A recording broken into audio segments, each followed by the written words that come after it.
So we find ourselves in the chapel of Castle Ravenloft.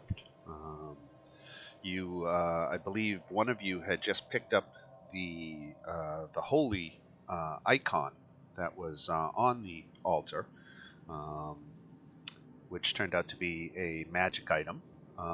The icon of Ravenloft, I believe it was. Mm-hmm. Um, and other than that, it was uh, it was quiet in this room, and you were left with this big castle to explore, and so many different stairwells that you've seen, but no obvious, quote unquote, right way to go. It's really about picking a direction or a strategy for exploring the castle, and going on from there.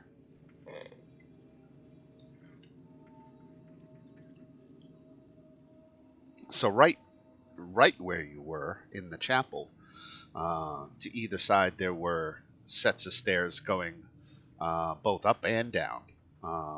The south one looks like it went into one of the big towers of the castle, um, because it was a big round staircase. And the other one looked like a regular staircase up here. But of course, you could backtrack in through this long hallway into the Great Hall, even back down to the dining room. There was more spiral staircases down in that direction, and then there was just sets of stairs going up to the next floor, right off of the Great Hall as well. I feel like it's Joe's duty to inform you that he is invisible, so he could take a quick look. He could. Just a matter of telling me where you want to go. Yeah, I will say I'm But taking a look. yes, So the so I should castle, definitely come with me. the castle has three main floors. Then it has the towers. There's two towers, maybe even three. Let me take a look again. Locations, Castle Ravenloft. Let's take a look at that front of the castle. Yeah, there's three towers. One short, stout one, followed by two others. So three floors of the main house, if you will, plus whatever in the towers, plus whatever lies beneath, which you don't know much about at this point. So we can go down or three different ups.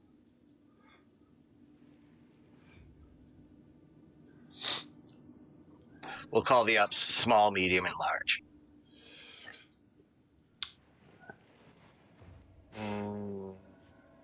Let's go up. There's three choices of up. Well, you could only probably go up one floor at a time. You probably Correct. can't. You Which one are we probably going to choose?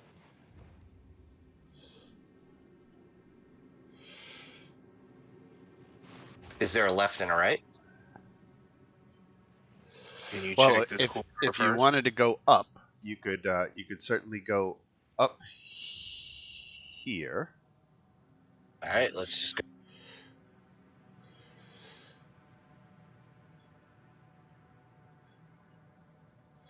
All right, so Fancy's going up. Let me read to you just about that area that you're in.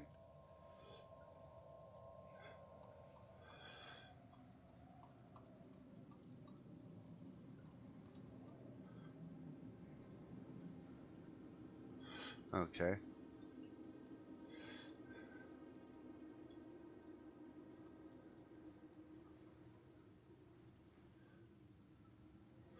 So the staircase is made of old wood that strains underfoot, creaking and groaning. And the staircase climbs up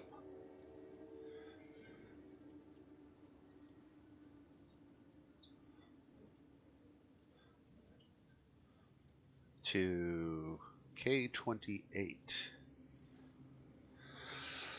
All right, let me move you, Fancy, onto the next floor.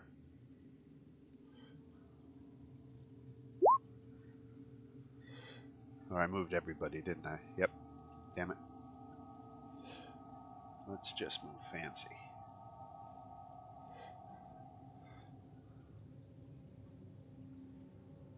And I'll drop you here on this. Observe and report. That's all we're doing. I want to mark you as invisible so that I remember you're invisible, because that's an important detail. And you're coming up these creaky, groaning stairs. And it comes up to a sculpted stone railing enclosing the long balcony, which overlooks the chapel below. There are two ornate thrones standing side by side in the center of the balcony, covered with dust and strung with cobwebs. The thrones face away from the double doors that give access to the balcony. So this balcony is out here. You can feel free to step out here.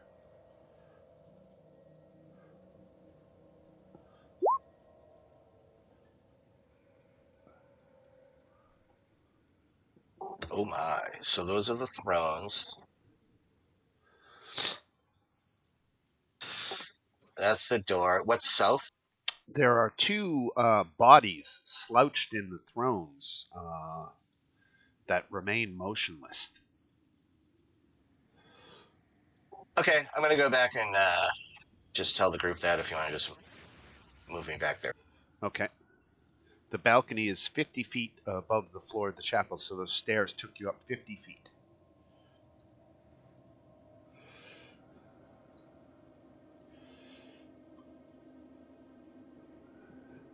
All right, you should be back down with everybody else now.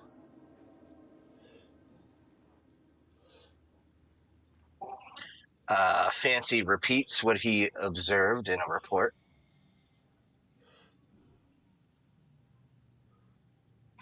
Almost like a debriefing after a mission. All right. So everyone knows what you just said. I'm sorry, the dogs are going crazy. What did he just say? So Fancy went up these set of stairs on the top side of the chapel. The creaky stairs took him up to a balcony that was overlooking the chapel.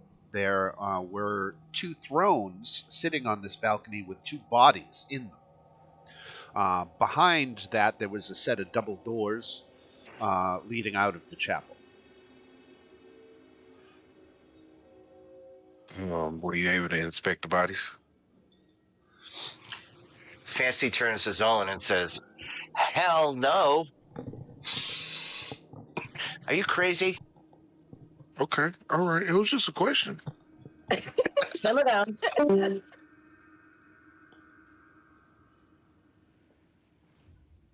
Did Anton just leave?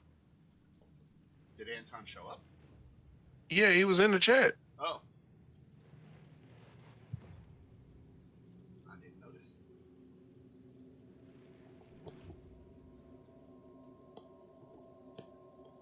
But regardless, All right. Can you check the other side, or do you feel like we should proceed to that one? That's entirely up to the group.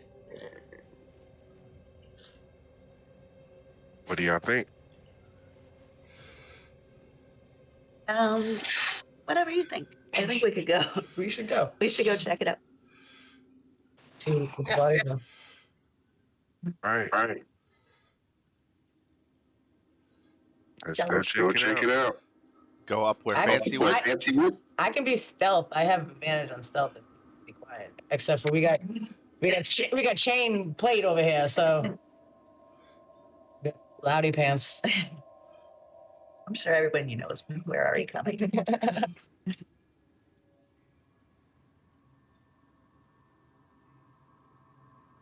What was the question, Dan? You guys wanted to go up where Fancy went then? Yes. Okay. Let me just get some tokens ready here.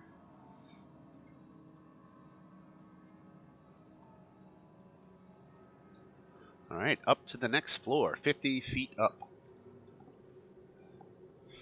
And you all should be right here.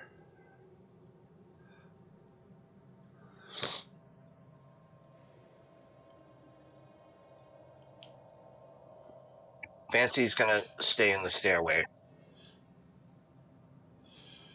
Just, in case things go south.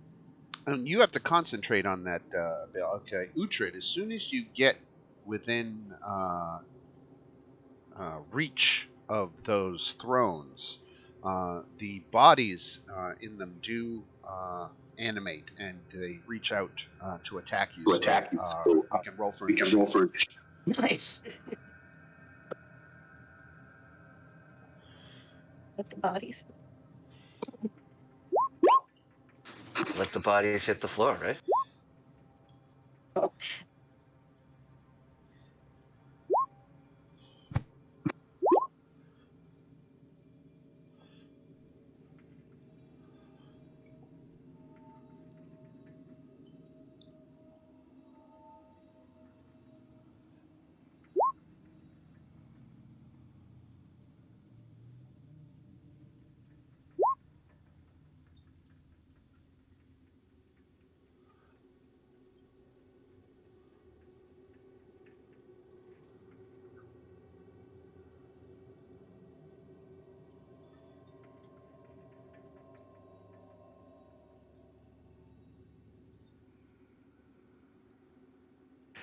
Tiffany, what's your character's name?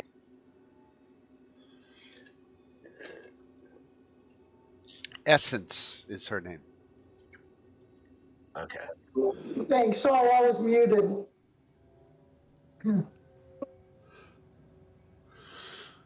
All right, so who do we need initiative for? Who are we still waiting on? We got Zolan, we got Uhtred, so we need Gretel, we need Essence, and we need Fancy. I got a 5, but I didn't click my person first, so Okay, let me fix that then. thank you. Add turn for Gretel. Oh yeah, there's the 5. I wasn't scrolled down enough. Okay, there's 5. Fancy got a 22. There is Fancy. And Tiffany got an 18. We'll add Essence here. On 18. 1, 2, 3, 4, 5, and no Anton. So there's 5. Anton's right there. Oh, Anton's here? Oh, hi, Anton.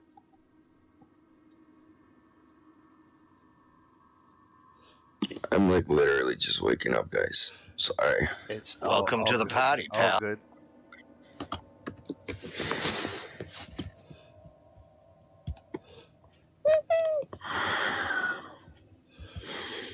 Good news next week, Anton, is we won't be starting the game until 10 a.m. your time.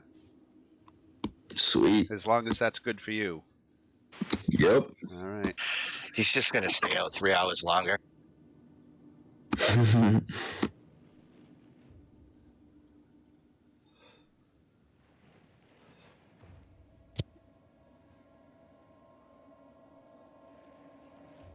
All right. So, Fancy, you get to act first as Uhtred approached these bodies to inspect. One of them reached up its arm from the side of the throne out at her, and you realize that these were zombies. So, what do you want to do? Yeah. I cast Mantle of Inspiration on Uhtred, Essence, and Zolan. They So get 1 movement and plus 8 temporary hit dice until you Somebody ping, rest. like, I don't see, all I see is just us on a blue flooring. Right. What you want to do is come around the corner to the south. Oh, okay. I'm gonna take my first movement here so I can see. What does that inspiration give me? I couldn't hear.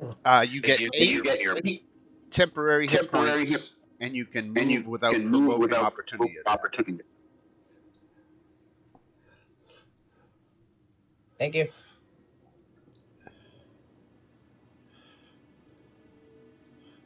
That's 5.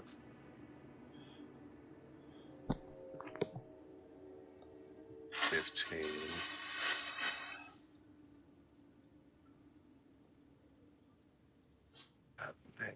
Uhtred, how'd you get all the way over there? I don't think he can move. Yeah, she got it. Oh, I thought She he got just said I could Joe's read it. Joe's mantle of inspiration. All right. Anybody else moving? Doesn't sound like it. Okay. Anything else fancy? Yep. No, All just Essence, Zolan, and Uhtred need to remember they have +8 hit points. You got it. All right, Essence, your turn. And you are muted.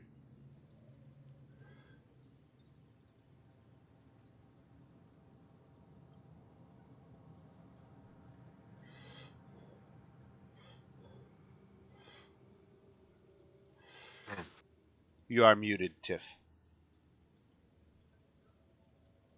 Yeah, I didn't think you guys wanted to hear the baby cry. Oh no, by all means. Okay.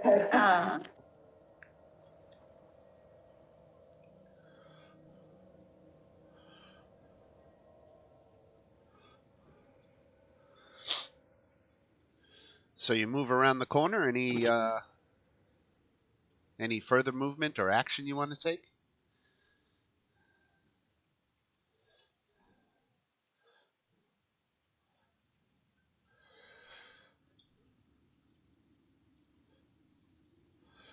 Okay, sounds like we're stalling out there. So, So, Dan, I'd like to cast Mage Armor on myself. okay, It's a one action, lasts for 8 hours.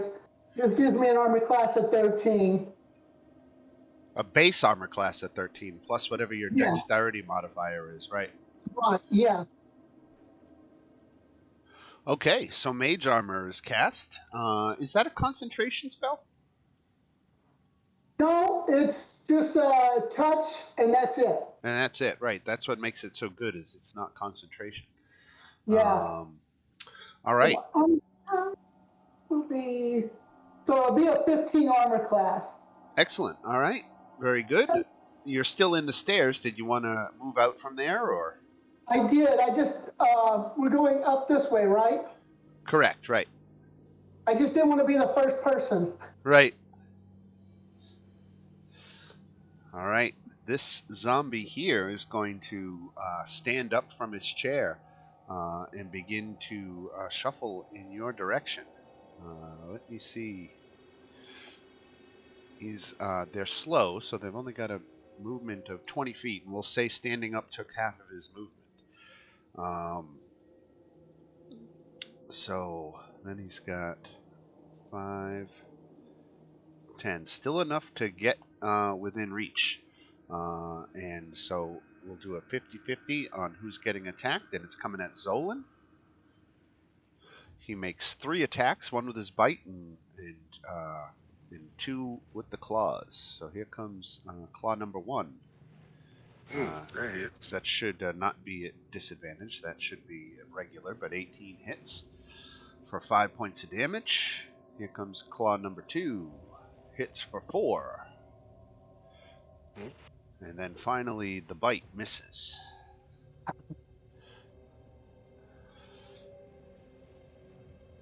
All right, Anton.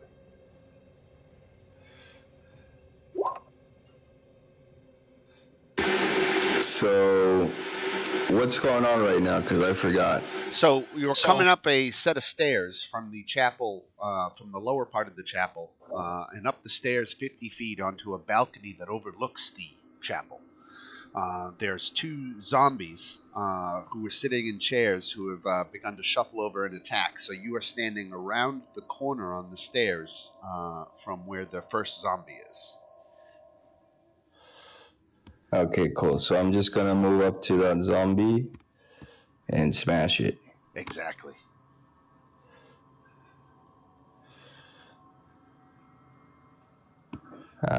Where is this it? No. There it is. Right. Alright, so I'm not gonna waste a rage, but I am gonna use Great Weapon Master, so here we go. All It's got a pretty low armor class, so you're. Wow. Not that low, huh? Not that low. Right. So the first attack misses, but the second attack does hit for 25 slashing damage. Bing. Boom. Now, this zombie has a particular feature called Loathsome Limbs, and then whenever he takes 5 or more bludgeoning or slashing damage at one time, we have to roll a d20 to see what happens. So I'll roll the d20. That's a 4. So one of the legs is severed from the zombie. So he is down to one leg. I think I've even got.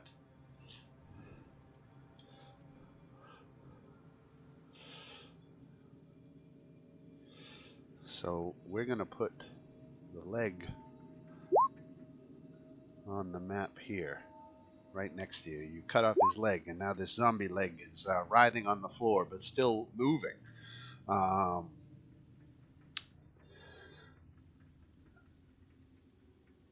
Okay, so I just want to make sure that's everything.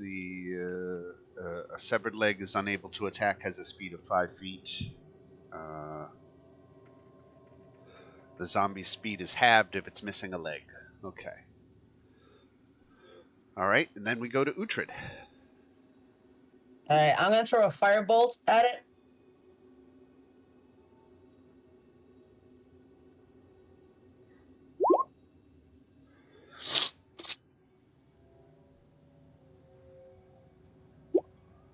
Okay, 3 fire damage. That's all I got because I think that was the cantrip. Oh, can I still throw a bow even though I just used a cantrip or no? I don't think so. No. Okay. Yeah, I think you used your action to cast the spell. Which would mean we don't have an action for an attack. All right, and if that's Uhtred, then we go to Zolan.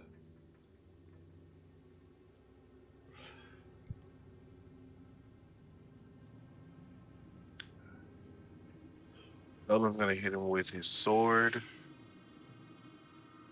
This guy right here. Okay.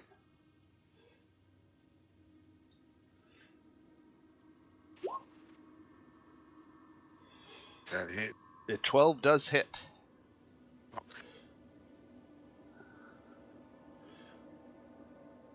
Great. Total one-handed damage is 5, so that first attack takes him down. Okay, can I hold that second attack for this guy? Yeah. Alright, let me see if I can make it to him.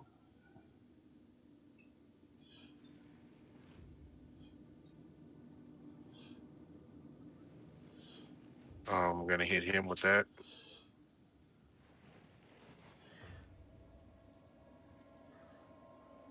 And I'm going to burn a key point and use unarmored strikes.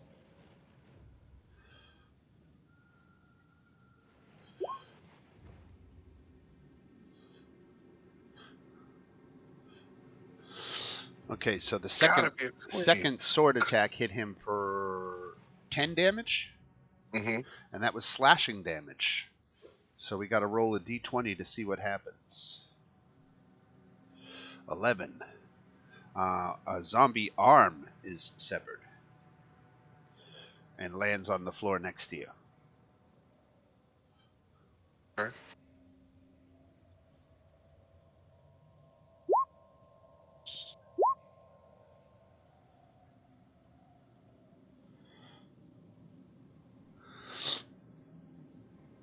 Can I aim? Well, never mind. I already attacking him. All right, so the 2 unarmed strikes did 17 damage, bludgeoning. All right, so I got to roll another. I've got to roll 2 more d20s to see what happens because you might have lopped off more things. 17 and 4. 17. The zombie is decapitated. So you punched it in the head, and the head came off. And then you hit it again, and it lost a leg. So you were just punching this thing all over the place. It is a mess of body parts as you came in and sliced and punched.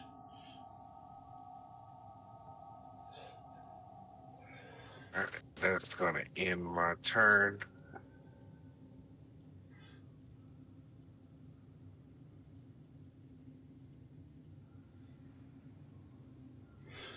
All right, then we go to Then Gretel. we go to Gretel. I can see, but I don't think I can make it to wherever I'm supposed to be. No. So that was, We'll get to like here. so I think I can make it just here. And now it's this. This is the only thing left. Right. No, there's a bunch of water. Oh, this guy. There. Oh no, they're all 3 pieces. That's Yep. it. All right. So the only thing I can do then is just try to hit him with my like a javelin. Did that work? 16, yeah. All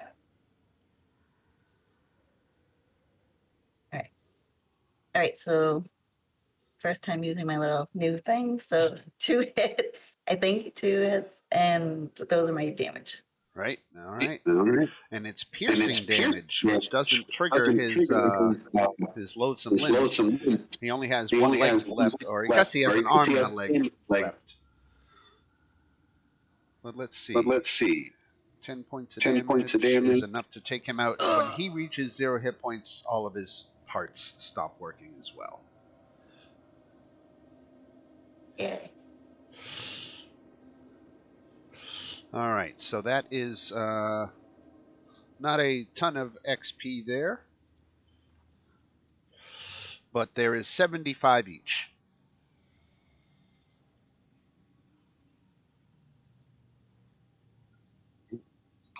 All right, let's keep going.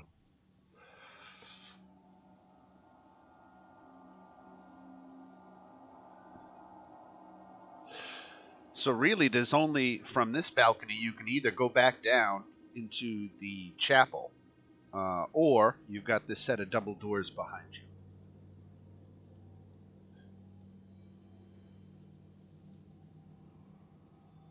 you. Nancy, are you still invisible? Fancy is still invisible. Yeah. Can All right.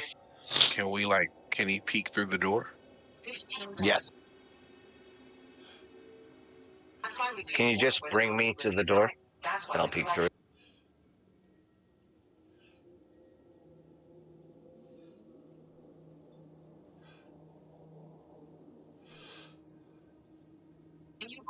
Looks totally safe. This 20-foot high hall has a dark vaulted ceiling draped with cobwebs. A low moan seems to travel the length of the corridor as it rises and falls, intoning sadness and despair.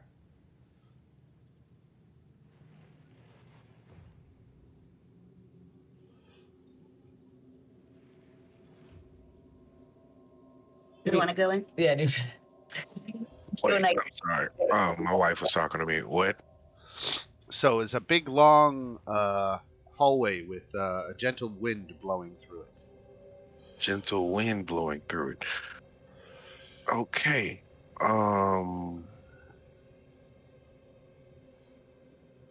Do y'all want to go check the hallway out? Sounds You weird. gotta. Yeah, sounds good. We came all this way. Let's see what happens.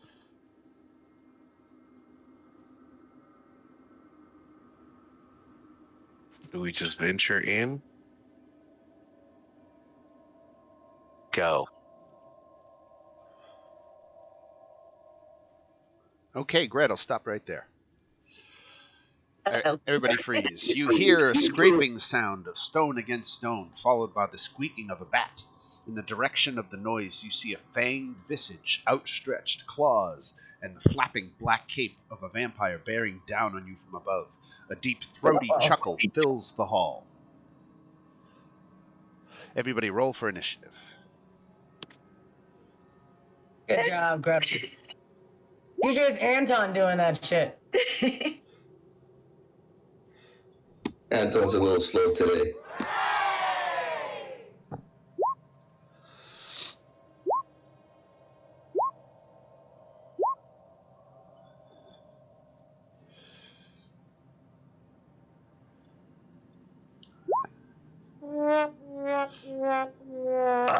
That was me.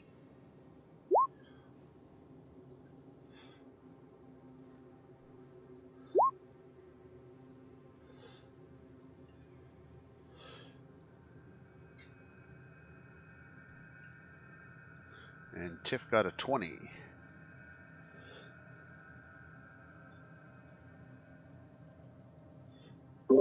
It All should right. be a 22, Dan, but I didn't because I had the +2 on the initiative. 22. You got it.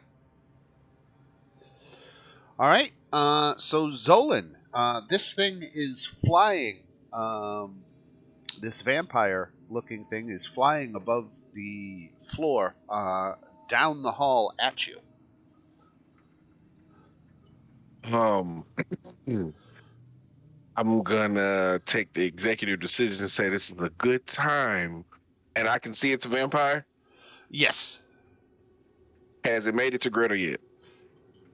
No. But it's 10 Okay, feet off the floor. You're going to need a range of at least 10 feet to hit it. got it. So I am going to cast. I'm going to use our parchment wall of fire.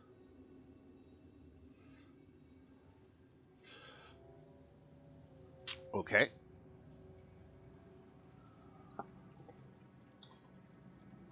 And I'm going to create it along here.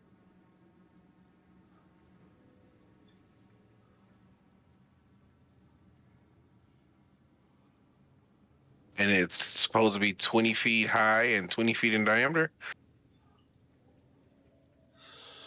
I mean, no, 20 feet high and 60 feet long. So I can make it cover these 2 blocks here. So from here, You want to do it like this? yep, And exactly. and where do you want the hot side? Because a wall of fire has a hot side and a cold side. Do you I want want the hot side pointing towards him. Okay, so let me spin this. Oh, that's impressive. All right, so the hot side is facing He's got to make a him. dexterity saving throw. Or take 5 d8 damage.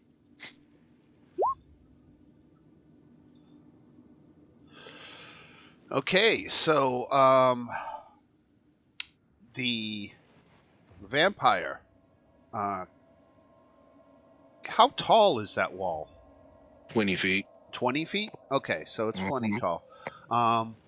So the vampire crashes to the floor with a bang, a loud bang, and it is engulfed in flame and motionless as the laughing continues.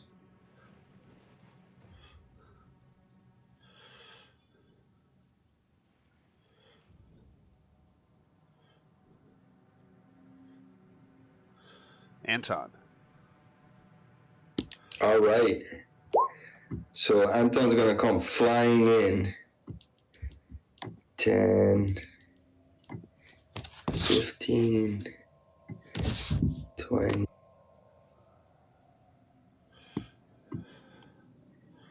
30, 40. If I go through that wall, I'm gonna get hurt, aren't I? Yep. Yes, you're going to take 24 fire damage. What if I stand like right here? Can I hit him or no? You need a reach of 10 feet.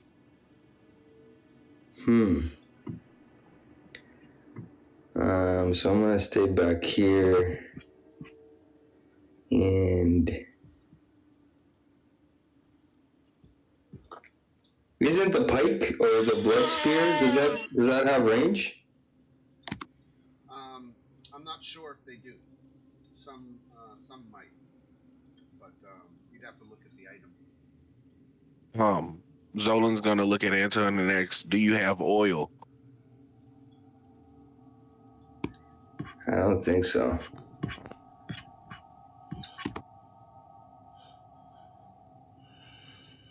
Hold on. Yeah, pike has reach. Okay, there you go. All right, sweet. So I'm gonna go right here, and I'm not raging yet, but I'm just gonna attack with the pike through the fire. Okay. Does that apply Great Weapon Master pike? Hold on. Melee weapon, heavy reach, two-handed. I don't know. Would it apply? It doesn't say great weapon, so I guess not. Okay. I guess not. Yeah.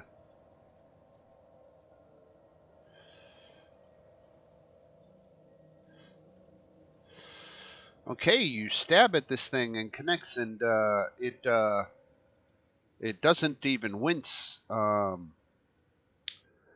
in response to your stabs. Damn. Just sits there and continues to burn. Waste a spell. Guy's a Essence. baller.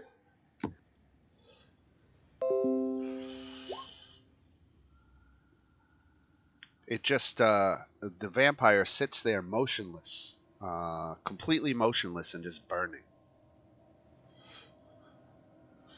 It's maybe just a mannequin or something. What you got, Essence?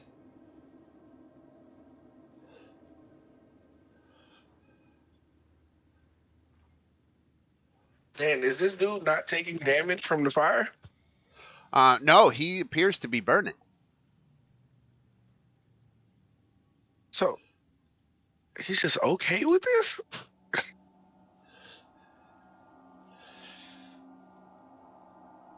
You can see ropes hanging off of him too that are also burning.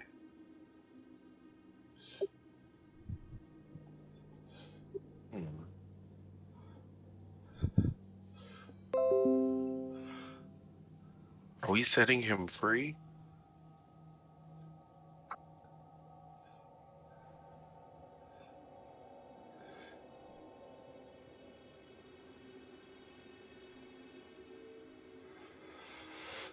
What you got, Essence? He typed in the chat, "I will cast firebolt." Oh, okay. There it is. 11. So the firebolt hits, and again, the creature doesn't respond to the hit. Just takes it and sits there motionless, lying on the floor, face down. Gretel. I'm trying to figure out if I should use, since nothing else is working, I don't know if I should use my turn and fully run away. I'm getting all confused. I don't know.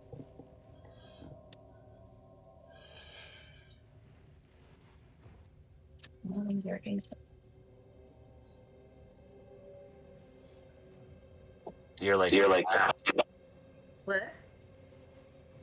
I'd say I have hold vampire, and then we could run away. Like, I don't know.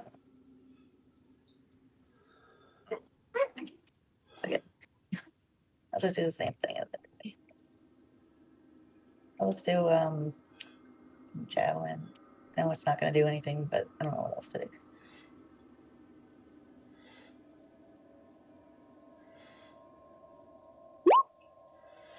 All right. Now there's a javelin sticking out of him as he lays there on the floor.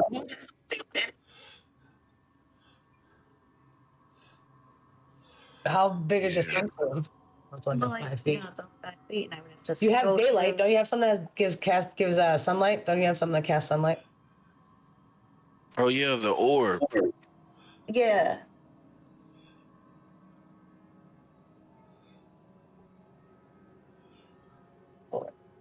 Click on it, just. All right, Uhtred.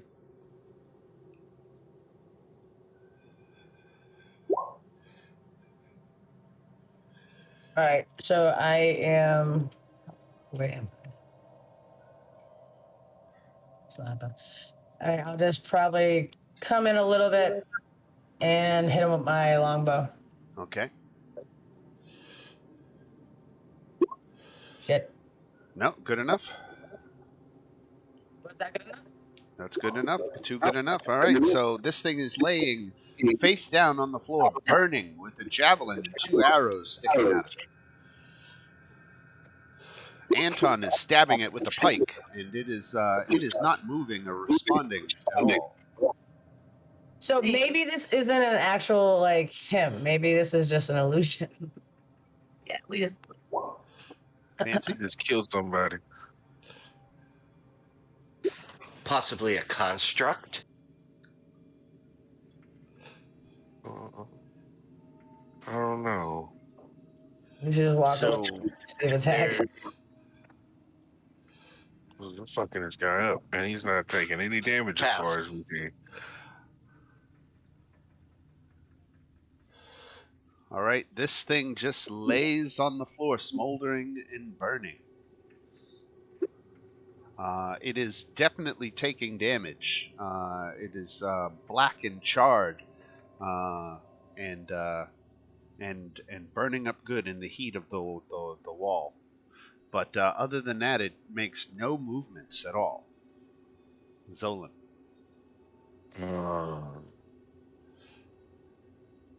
Is talking in action? Nope. I don't. I'm gonna drop the fire. Anybody object? No.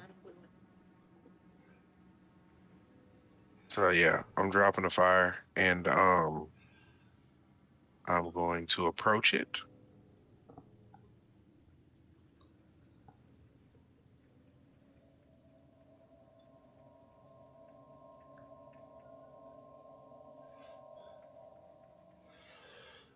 Can I do like an investigation, or do I need to do anything? It appears to be a mannequin made of wood that was suspended from the ceiling on a rope and pulley system. The hell! I just wasted a 4th level spell.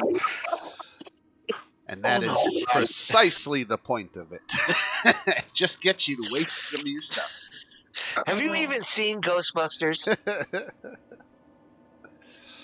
Oh man.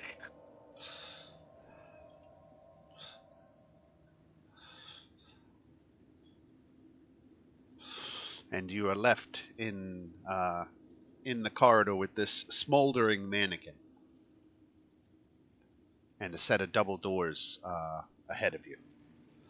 Zolan kicks the mannequin and has a whole rage fit.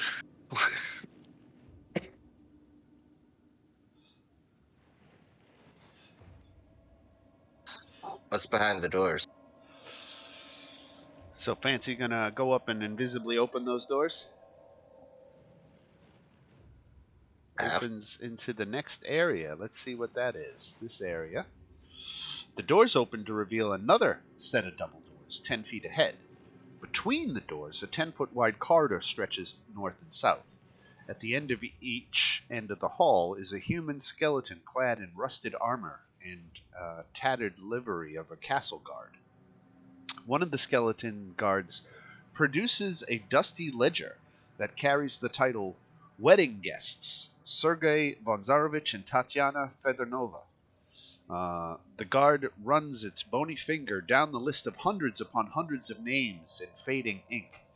It looks up at you, cocking its skull questioningly. You gather that it is asking for your names. It can see invisible. Well, let's say it's looking past you to the others that it can see who are close by. Okay. And you sneak. Well. Oh well. I'll wait till he relays the message. Yes. Okay.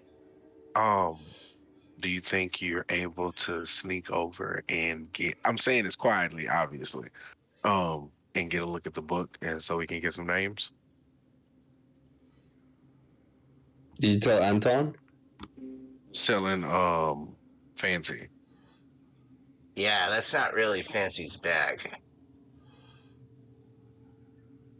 He's there. I don't know if he's ready to kill people or not. No, I'm not saying kill anyone. I'm saying, can you look at the book to get some names for us to tell him so we can walk past him? That is a good idea. The minds of the skeletal guards are just as decayed as their flesh. They are merely going through the motions of the duties in life and are pretty easy to fool. If you were to make a group charisma deception check, the guards will wave you inside. Hidoki. Everybody make a deception check.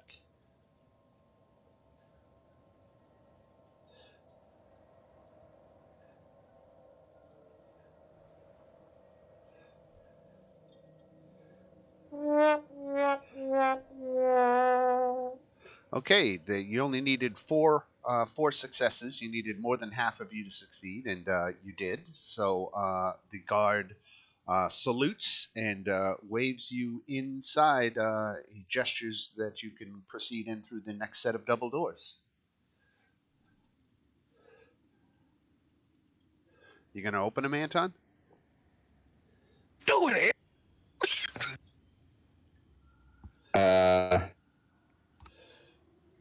I'm not gonna open them. I'm gonna kick them open with Boom! my powerful limbs.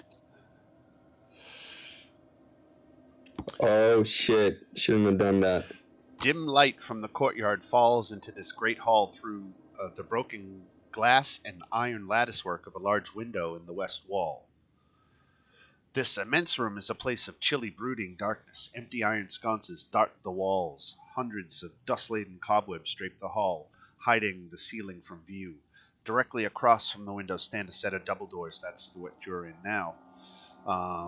Further south, a single door also leads from the east wall. Staircases at both ends of the north wall lead down. At the far southern end of the hall, a large wooden throne stands atop a marble dais. The high-backed throne faces south, away from most of the room. A knife pierces the velvet of the right armrest. Laying next to the throne is a rotting, semi-skeletal body of a large dragon. You can see a large glowing gem resting in the dragon's chest cavity as it raises its head and sets its glare upon you.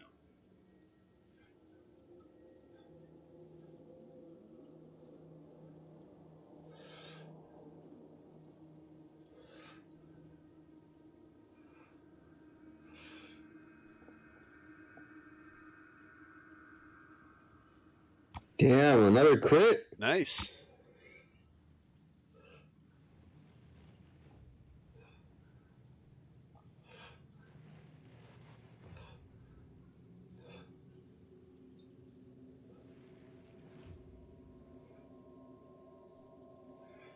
So that's 5 for you, right, Tiff?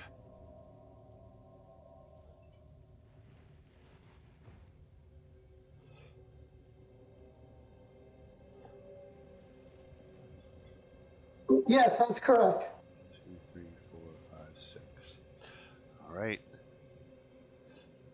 Anton, as you kick your way through the doors, you look and you take in the sight of this hall and the large skeletal body of a dragon that is animated and looks right at you. What do you want to do?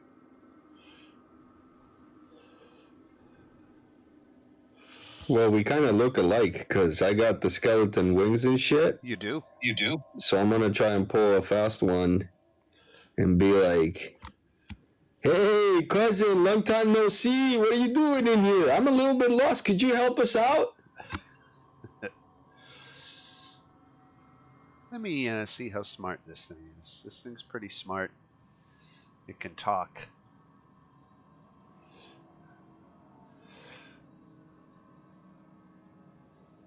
But that's only what it normally can do. I think this one is a special case. This one's a little bit more mindless.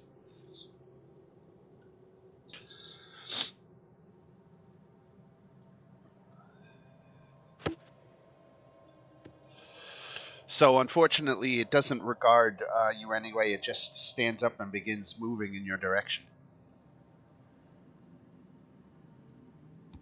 I'm gonna. How tall is this place? How tall is this room?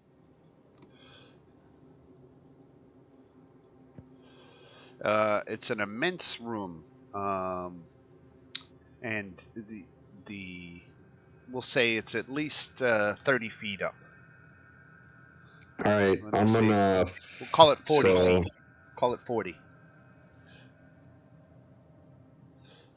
So if I go 5, 10, 15, and then I fly up, because I'm guessing it's pretty tall. Right. So basically, what I want to do is hover right over it, so I can hit him with my greatsword, but still be, off the ground. All right. So let's put you, I don't know, what, 20 feet up? Yeah, whatever. 15 feet? That way you're still within striking distance of it?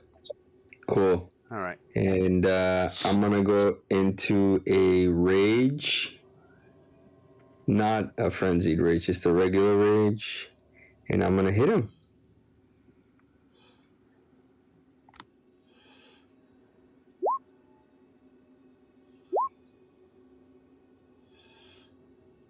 My rolls suck today, except for initiative. All right. He's armor class 19, so those are 2 misses. Good mother of Christ. Uhtred. Alrighty. I'm going to. It's skeleton, so like longbow.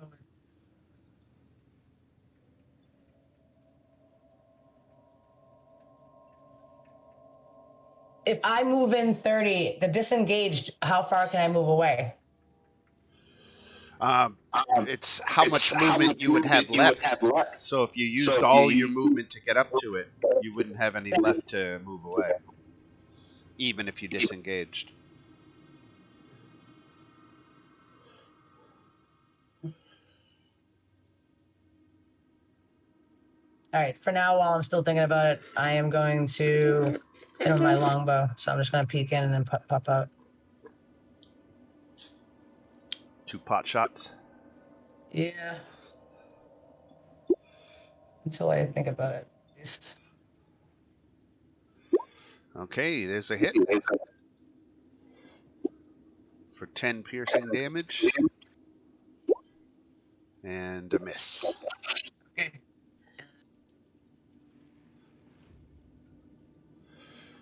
All right, Gretel. And since I guess we're in it to try to kill him, so I'll try to attack him too.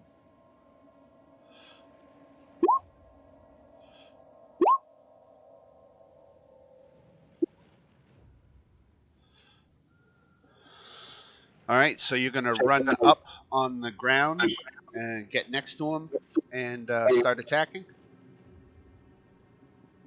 Yeah, and I think since he's undead, I do the extra. You do. So those are 2 hits for 17 plus 6, 23 damage. One of my. I'll be honest. Shit. I'm trying to find my stupid divine smite. Oh. All right, I'll do it next time. No, go ahead and take a second to do it. Because the Divine Smite is a pretty powerful thing. I wouldn't want you to miss out on a chance to smite. Okay, found it. And this one would be 3D. I'll do 2D, I guess. So you'll burn a first level spell slot. Yeah. 3 more points. Thank you. Alrighty. Fancy. Bardic inspiration on Zola. All right, so that's one creature. All right, so that's a bonus action, and that's a D8, No, D10. D10. All right, and that's to an attack roll, saving throw. Yeah. Got it. All right, Zolan, you've got Bardic Inspiration, and Joe, you still got an action. I'd say go get him to Zola. All right, I'm done. go get him, Zolan. Zolan's going to go in.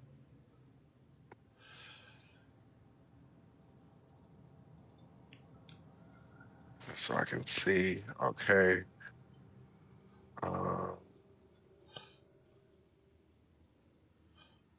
There's nothing else in the room with him that I can see.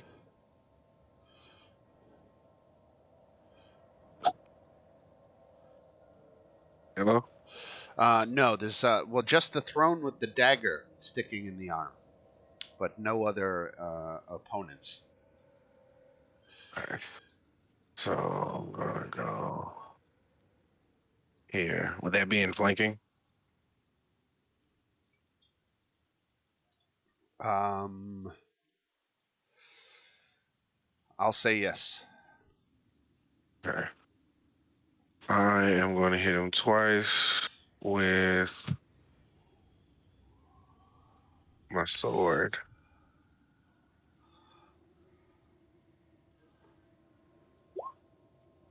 And I'll do a D10. Okay, so 16 misses, so you need the D10. All right, that turns it into a hit. Bardic Inspiration to the rescue. Total one-handed damage 8. And another one. And this happens every time? You get to use it once. Okay. I'm going to burn a key point, and I'm going to hit him with 2 flurry of blows. Miss. Come on. Something hit him. Hit There we go. for 6 damage. All right, Essence.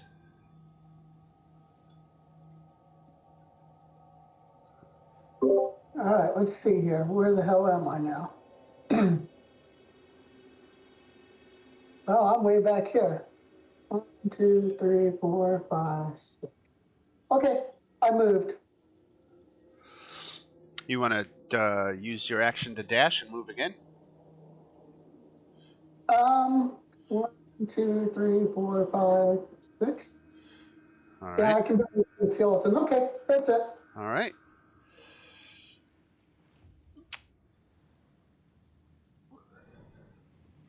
So everybody, including you, Fancy, make a wisdom saving throw.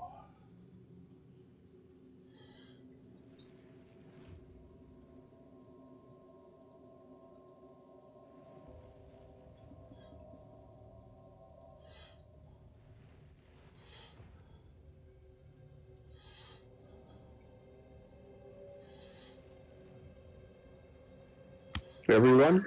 Everyone. Tiffany failed.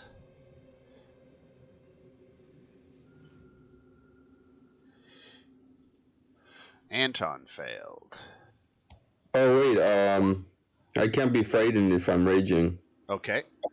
Uhtred failed.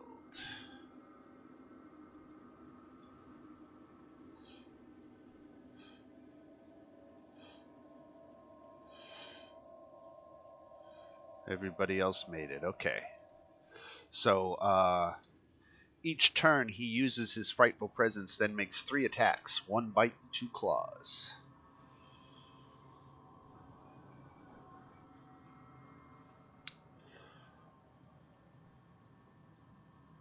So let's do claw 1 at Gretel, claw 2 at Zolan, and the bite at Anton.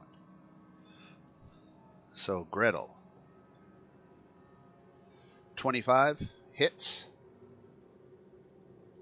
Yes. All right. All right. Let me roll the damage.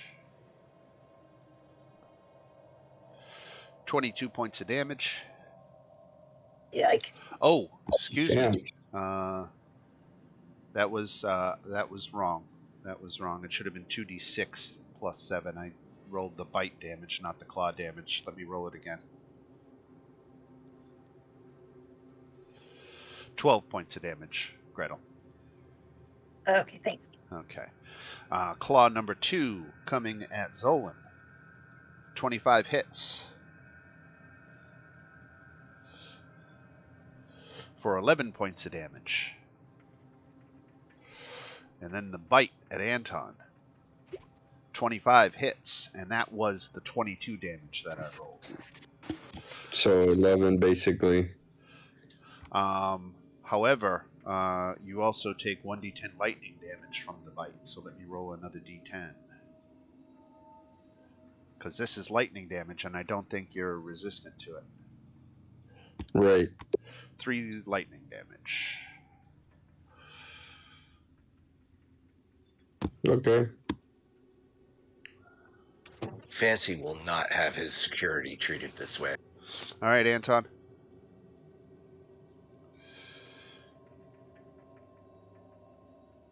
Here, hold on one quick second. I'll be right back. I just got to blow my nose.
Okay, I'm back. So what you got, Anton? Oh, I see Anton used the Hornguard Greatsword. Yep, I hit him. 18 misses. But the 23 certainly hits for 27 points of damage. And I'm going to use this card for this fight. Okay, so when the XP time comes, we'll double the XP. Not a bad opponent to double the XP on. He's worth 18,000. All right, Anton. The price is right. We go to Uhtred. Now we just have to kill him. And not all die. Now you're frightened, which means you. What does that mean? Let me scroll back. So you have disadvantage on ability checks and attack rolls, and you can't willingly move closer to the Dracolich. Alright, so I can see him from where I am, though I can hit him with my longbow without actually having moving towards him. Right, just attack with disadvantage. Alright.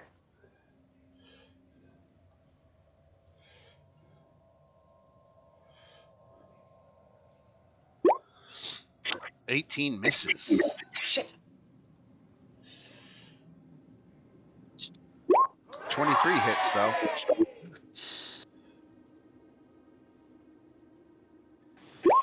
18 wounds. And I got my sneak attack, right? Yes, you do.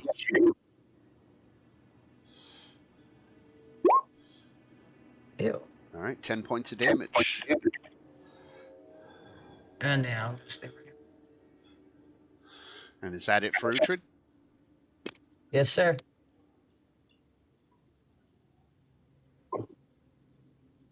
All right, that's all. I'll do bonus action on myself for a +2 to my AC. And then for action, I'll just do my sun sword again. That's All right, so one hit plus another D8. Actually, I see it. Actually, look at here. It already has it included. You see that 1 at the end? That's your additional damage against undead targets, so it already rolled it for you. So that's 12 points of damage. Okay. But it's really okay. Thanks. Right. All right, Gretel, and then we go to Fancy. All right. Since we're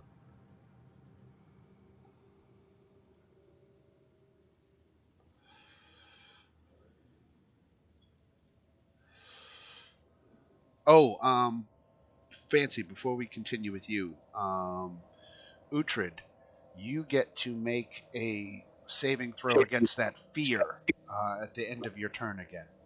so is that wisdom? It's a wisdom saving throw. You're looking to beat an 18. So you're still frightened.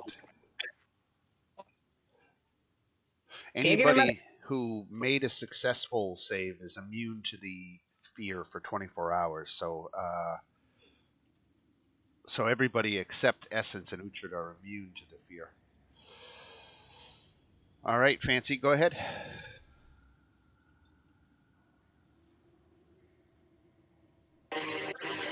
on the dragon. Okay. The dragon has magic resistance, so he has advantage on saving throws against spells and other magical effects. This is a wisdom saving throw DC 17, so wisdom. So he failed his saving throw, but he's going to use his legendary resistance power. So he, in fact, makes that save and is not slowed. Anything else, Fancy?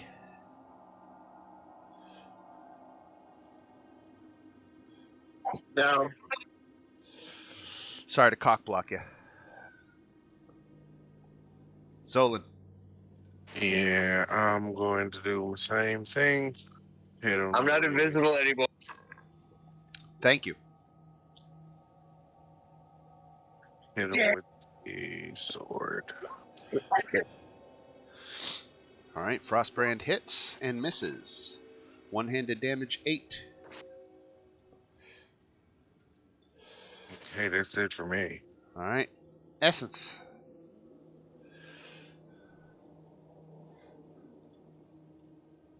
Okay, I guess I'm just gonna have to roll for that wisdom saving throw. Let's see, what do I have for bonuses? Just a +1 for the bonus.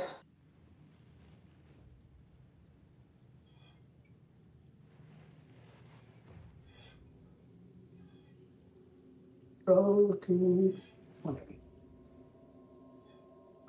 So this is the wisdom saving throw against the fear? Yeah. You don't want to do anything else? Oh, well, if I'm feared, what else can I do? You can't move closer to him. So I suppose it would be hard for you to get him in line of sight then. Yeah, you're right. You're kind of stuck. Okay. So unfortunately you're cowering in fear around the corner. And you haven't been able to get a steely grip on your nerves yet. As the dragon is just so frightening to look at that you've been paralyzed with fear. I'm a wuss. All right. The dragon decides he doesn't like any of you anymore. He's going to move. He's going to provoke opportunity attacks from Anton and Gretel.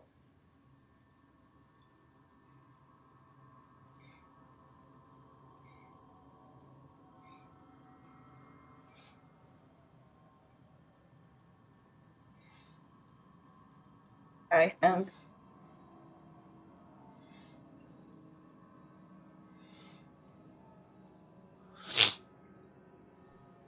Okay, so Anton hits for 25. Nice.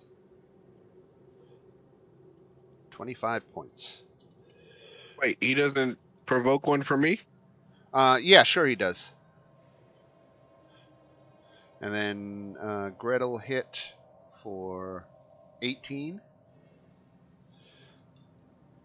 Let's get one from Zolan. Zolan hits for 15. Nice. You guys made him pay for that. 25. Let's see. 25. 43. 56. Yeah, you did. You did a lot of damage. Letting him. He was moving to set up his breath weapon.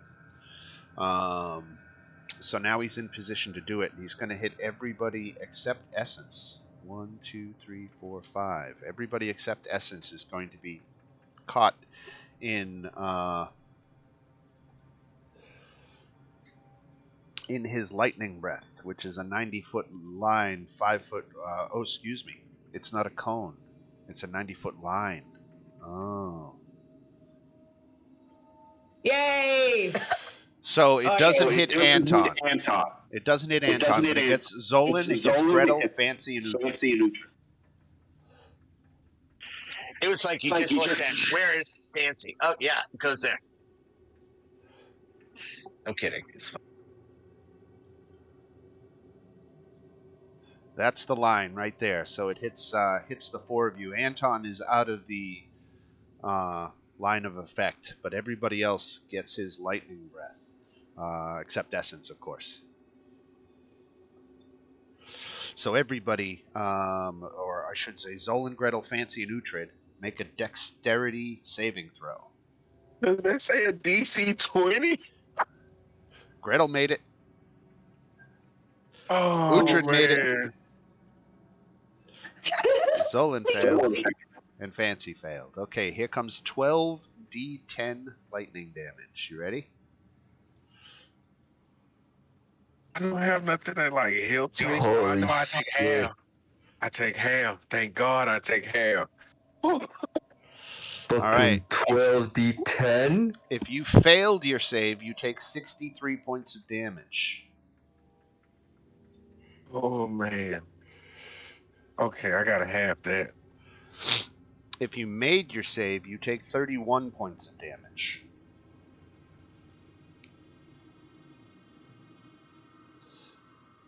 I got evasion.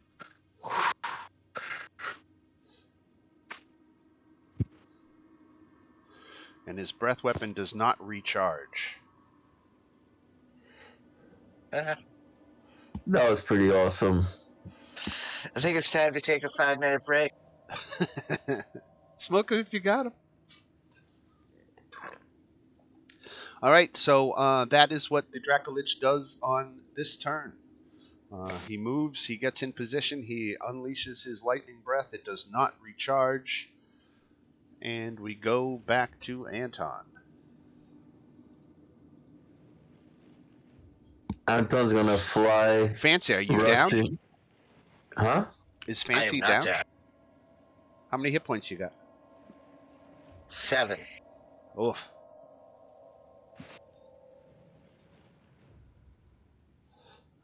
It was 63, right? It was. So I'm trying to give somebody else advantage at some point. I went all the way deep into the room, and I'm still kind of hovering at 15 feet, and I'm going to hit him with a greatsword. All right. $18 misses. 13 misses. Fuck. Uhtred, you are still frightened. So since I can't really move towards him, I gotta stay where I am. And I have disadvantage because I'm frightened, or no? No, I get regular roll still, right? Or is it disadvantage? Disadvantage. Okay. Okay, there's a hit. For 8. Plus sneak attack. Yep. Another hit.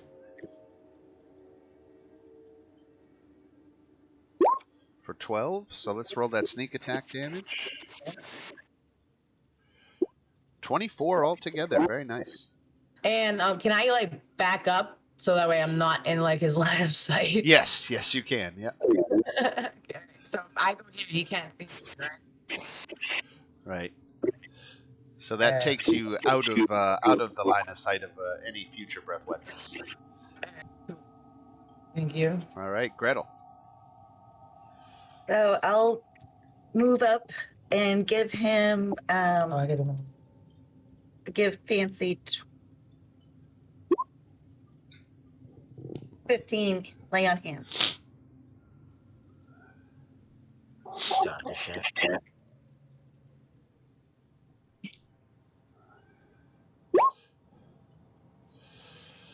All right, anything else for Gretel?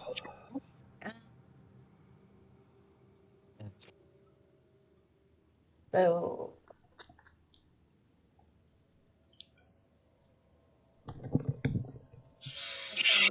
12 points, right? 15. For bonus, I'll cast another third. Did that come in? So I guess it does an extra 1d4 damage, extra radiant damage. I'll add to my stuff. All right. And if that's it for Gretel, we go to Fancy, who's just been healed.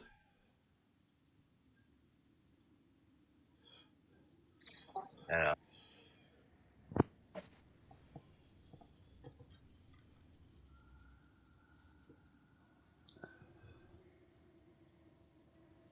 okay, I'm going to cast a spell.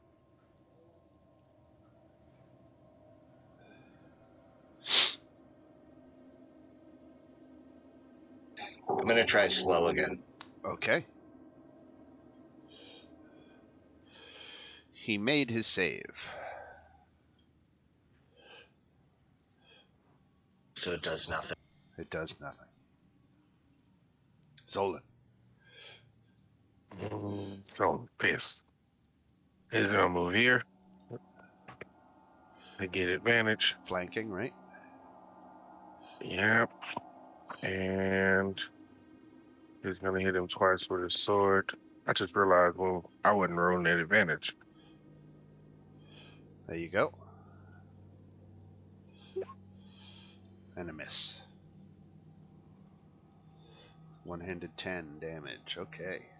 And can I drink a potion as a bonus action? Yes, you can. All right. I'm gonna drink a potion of greater healing.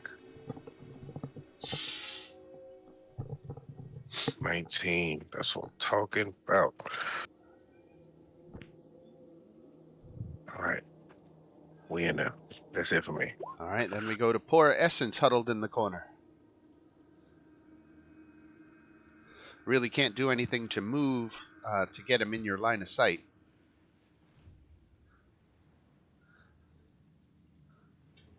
oh shit, I just fucked myself. And now I can't hit him. Maybe.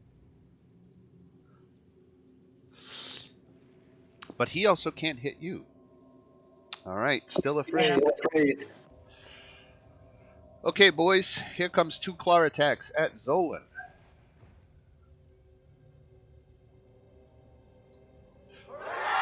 $25 hits, no crit. Hold on, man. Hold on. Wait.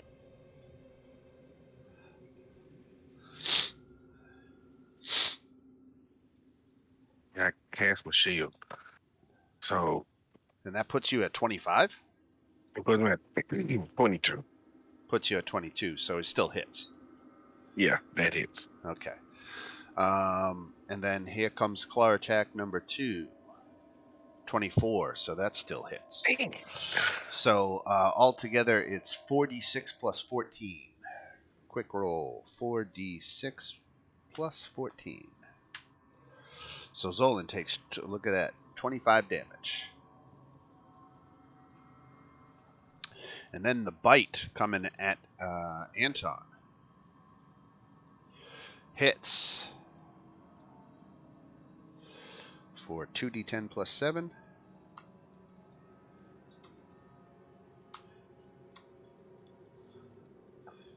So hits for 16 plus a d10 of lightning damage. So 9 damage. Right.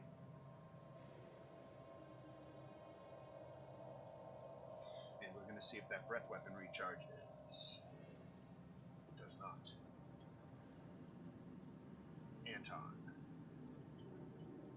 All right, I'm gonna keep hacking and slashing. So here we go.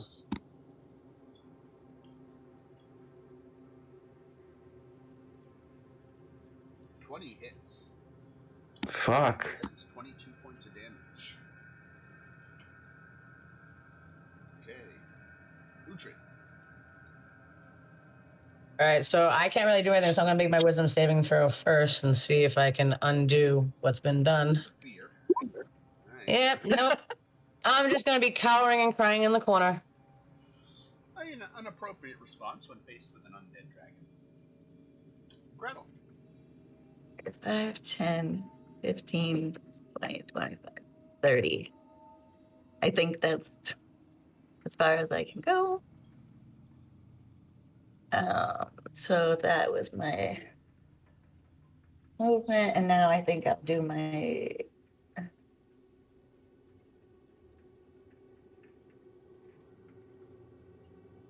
Oh shit. Oh. Oh, I totally fucked this up. He's had legendary actions to use this whole time. And I missed it. Oh, Damn thank it. God. Oh, I better start using them. Shit. Okay. Take our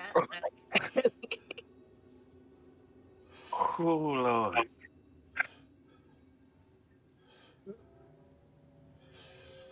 All right. Besides telling them I think we should go, I'm gonna just sprout my wings for the next time, and I'll do Alright. my extra. Now I'm going to start using the legendary actions that I've had. God damn it. Alright, so here comes a tail attack against Zolan.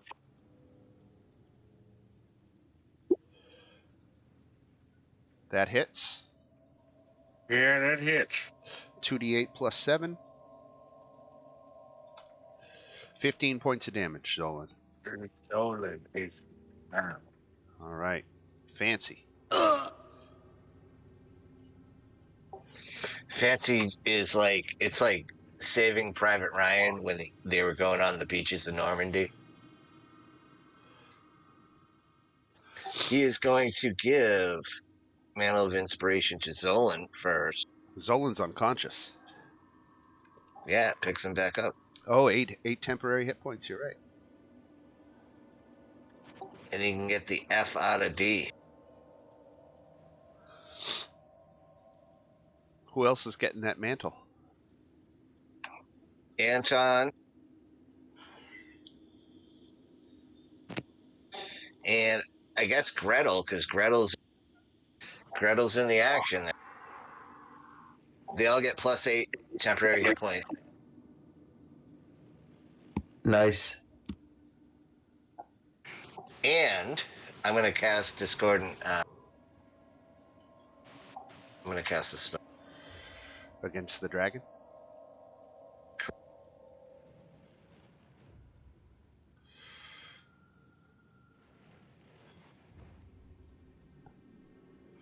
Let's see that spell.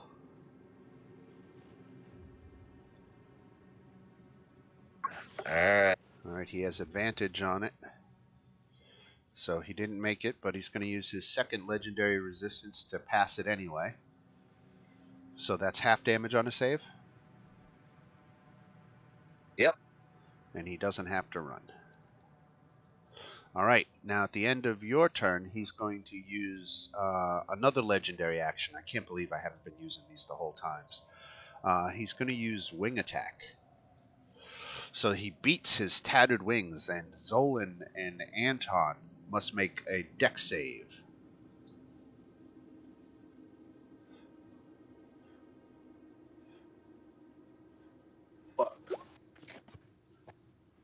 Okay, both of you failed, so you both take 2d6 plus 7 damage. So you both take 14 points of damage. You are both knocked prone. I'm flying technically, so Same thing. He flaps his wings and it knocks you to the ground. The buffet of air causes you to fall from the sky and you land on the ground. It's not even his turn, that bastard. Right. I'll get him. All right. So 14 points of damage. I guess that's only 7 for you, Anton, because you're raging, right? Yeah. All right. You're knocked prone, and then he can fly up to half his flying speed. His flying speed is 80, so he can move 40 feet.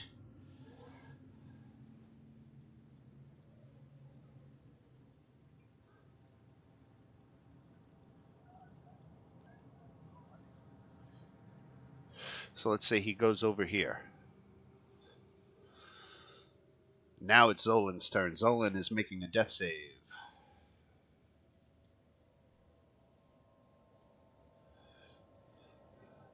That is one failure for Zolan. Essence, make that wisdom save. I guess actually, if you wanted, you could step up and get him in your line of sight now, because you're not moving closer to him. There you go. There you go. Not frightened anymore. Excellent.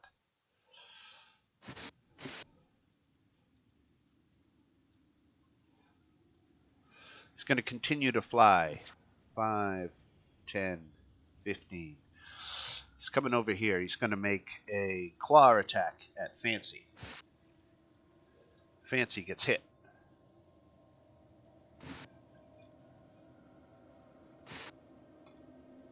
For 16 points of damage. Okay.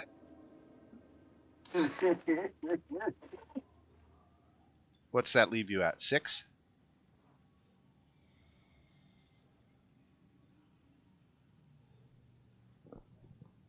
Fancy? That is correct. 6 hit points. Okay. Since you're still on your feet, he's going to attack again. He's going to hit again for another 2d6 plus 7. So 15 more points of damage, Fancy. We have a Piper down. Fancy's down.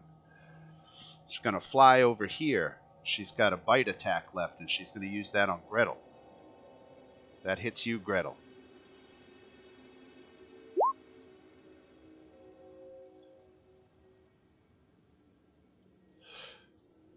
Gretel gets hit for 16 plus 4, so 20 damage altogether, Gretel. Okay, thank you. And now we're going to see if his breath weapon recharges. It does! Fuck. Anton, Oh, you are prone.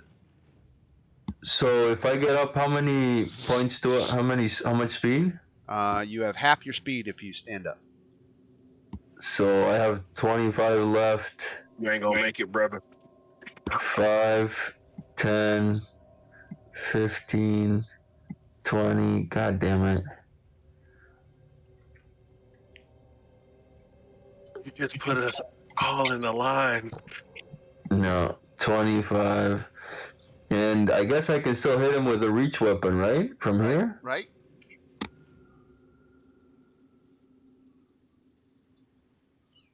Did you go back up in the sky, by the way? Well, doesn't that take speed? It does. I just didn't know if that was what your plan was, or if you just wanted to stay on the ground. Yeah, I'm out of speed, so. Oh, wait, it's not supposed to be Great Weapon Master. Right. So it'd be 30 for 13 plus 3, 16 damage. Okay. Congratulations, Anton. You took him down. Yeah. Phew. All right, somebody go kick Fancy and wake his ass up. I gotta heal. So since I killed him with the blood spear, I get temporary hit points. Is the blood spear a reach weapon? No, I thought the Yes. pike was a reach weapon. The blood spear's a reach? Mm-mm. Blood spear not a reach weapon. Not in 5e. Yeah. Um, range. It says if you put spear on the D&D thing, Yeah. It says 10 it feet. says range thrown versatile. No, that's thrown. Yeah, it's got to say reach. Oh fuck. Okay, well You used then the it My was pike. text didn't work. yeah, You used your pike to do it. right. Right. He only had 7 hit points left, so I think it's safe to say with Great Weapon Master. Well, the Great Weapon Master wouldn't have applied. Mm-mm. But I think you would have done about 7 hit points of damage with that pike. Why don't you roll the pike damage just to make it official? Oh. So 10 points, right? Okay. Yeah, so the first hit for 22 or 27, Right. yeah, hits for Yeah. 13. He went down. He went down. That is 6,000 XP each. Eight. And that's doubled. No, So- that's No, that's that just is out. the doubled. Good job. So where we at, like 55? 54.75. That's not right to everybody. That's 54, 450. Yeah, 54. So what? Then I fucked up. Yeah, because we were at 49,000 to level, and then I stopped taking count, but 49 plus 6 is already 55.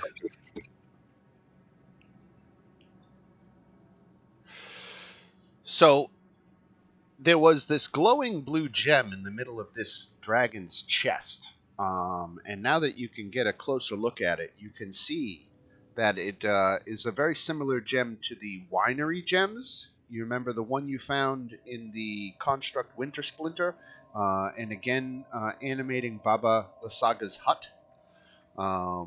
So you know that this is the third missing winery gem that the Mardukov family at the Wizard of Wines would very much like to have back. What do you think they'd give us?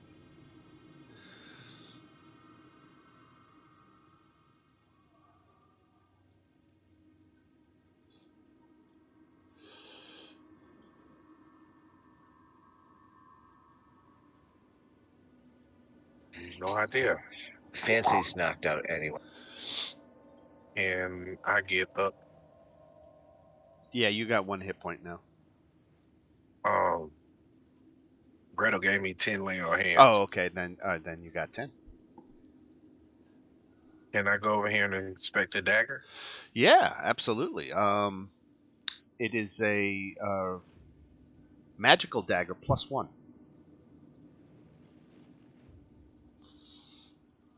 All right, that's all I need is 1 hit point.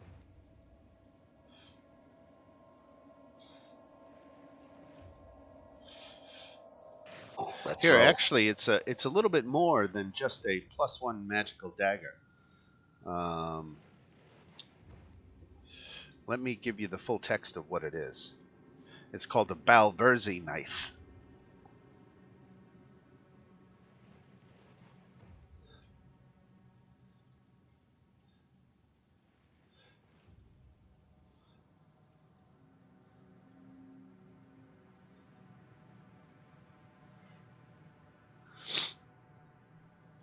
And it reveals, when you pull it out, it actually pops open a little secret compartment on the throne.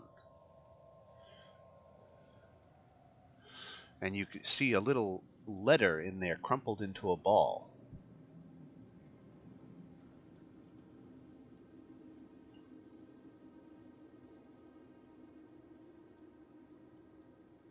What does the letter say? You uncrumple it, and it reads as follows. My dearest brother, we have had the terrible news about the attempt on your life. My shock and concern could not be greater. I cannot wait to finally visit you in Castle Ravenloft. Please let me know if there's anything we can do for you in the meantime. I will keep you in my prayers, Strahd, as always. Your devoted brother, Sergei. Hmm.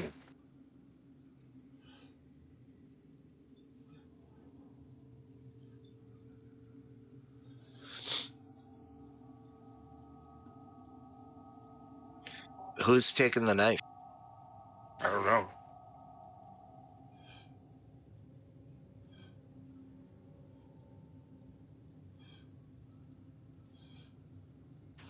Fancy cat.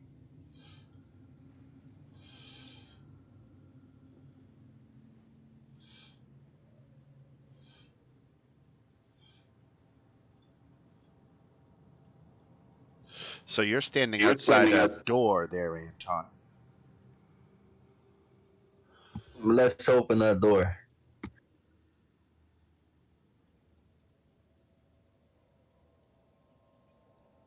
Okay. Dusty scrolls and tomes line the wall of this room. More scrolls and books lie scattered about the floor, around 4 heavy wooden chests filled with sturdy iron locks. The only unobstructed floor space is directly in front of the doors on the east and west walls. In the center of this clutter stands a great black desk. A figure crouches atop a tall stool, scratching on a seemingly endless scroll of paper with a dry quill pen. Nearby, a tasseled rope hangs from a hole in the ceiling. The figure is a spirit.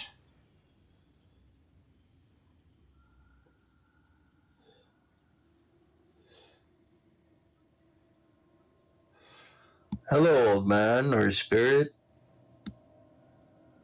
Do you guard this room? May we enter?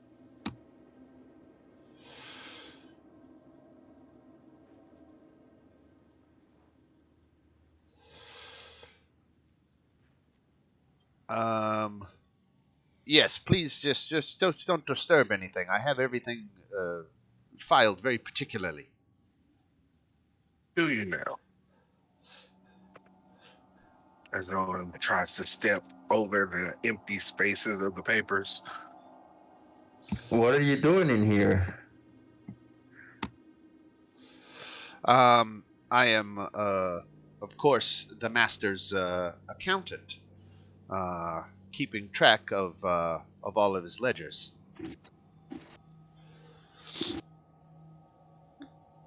Hmm. You must be new employees of my lord. Anton's gonna spread out his skeleton wings and be like, yes, we are here for the master. Then I need to ask a favor of you. Would you? Go on. I know the master is hiding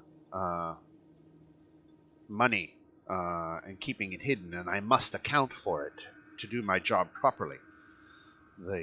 I don't know exactly where it is, but I suspect a treasury of sorts hidden on one of the upper floors. We shall bring that treasure to you, Leaf, so you can account for it. It would be a great service to my master if I could get a final, accurate accounting of all of his wealth. Do you have anything that might help us in finding this, or? I know I had a key somewhere for these chests, but I can't remember where I hid it. Can we look around for it?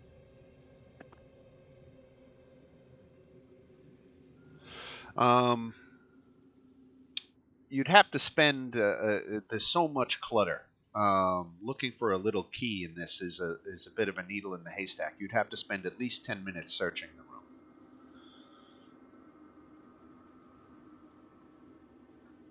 Like real time or 10 No, minutes? no, like Oh, game time, right? or is that an option for us? Then I'll take a group investigation check. So that's Yeah, I think. an investigation check from everybody.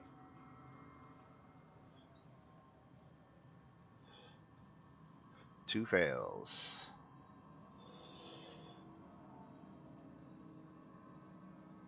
Three fails. 3 to 2. Is this technically a skill check? It is. Boom. All right. So at least half of you have passed. You find the key to the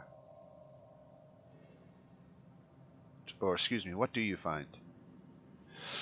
You find a book with a blood-stained leather cover. The pages of this book have been hollowed out, creating a hole in which Leaf has hidden the iron key that unlocks the 4 wooden chests in this room.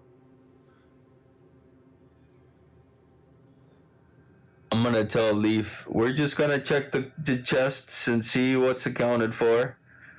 We were sent by the master. Thank you for not interfering. So 2 of the locked chests contain 10,000 copper. A third chest contains 1,000 gold, and the fourth holds 500 platinum. Hidden under which is a manual of bodily health.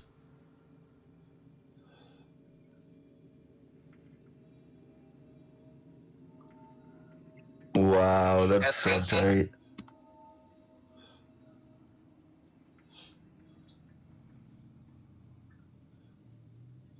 Well, we don't have enough time to read it anyway. Well, the manual should go to Essence since she's the cleric. Mm-hmm.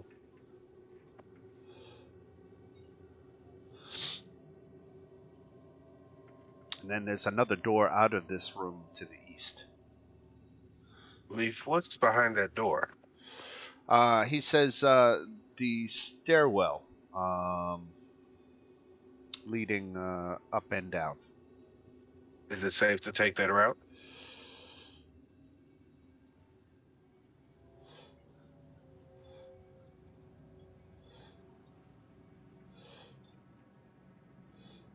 Leaf? Yes. I'm just looking for the entry for the stairwell. It's actually kept on a different floors thing here. Okay.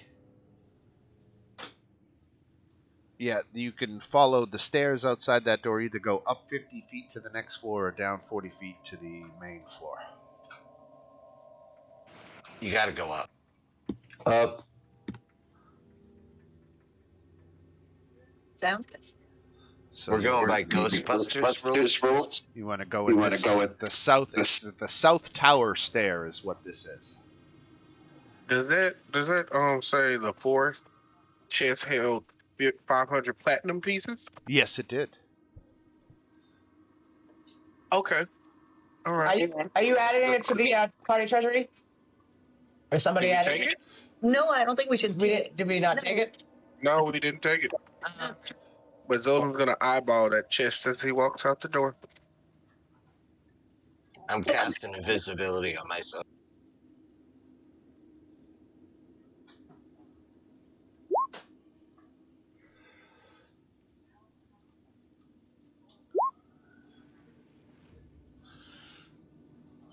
We're All going right. up or And down? yeah, that's the downside. If you wanted to go up, it's on this side, and it's again down 50 feet to the first floor, or up 40 feet to the next. It sounds like you're going up to map 5. Just give me a moment to get your tokens into the South Tower stair.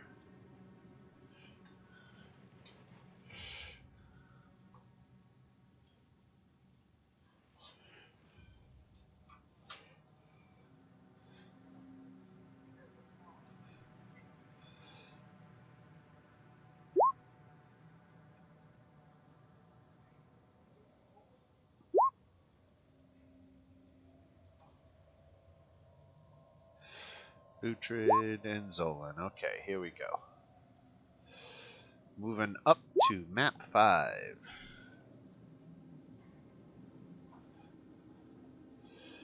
And you are right here in the South Tower stair.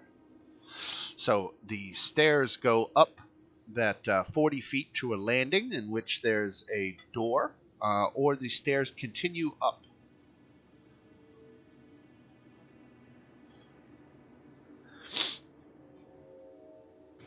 Check it out. Can Fancy check it out with his invisibility and see what's through the door, or like peek? Yeah. Well, the door opening is going to be unmistakable for if anyone's in there, even if they can't see him. But let's. I mean, I could kind of like gently make it look like it's the wind. Right. Go slow. So let me tell you what you see here.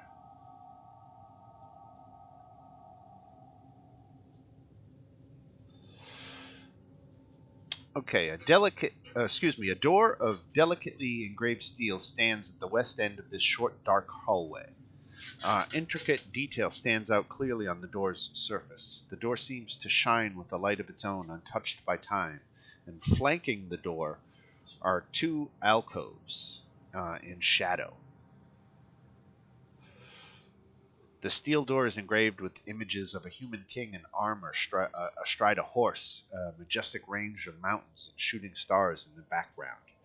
Tiny figures of people and wolves frame the image.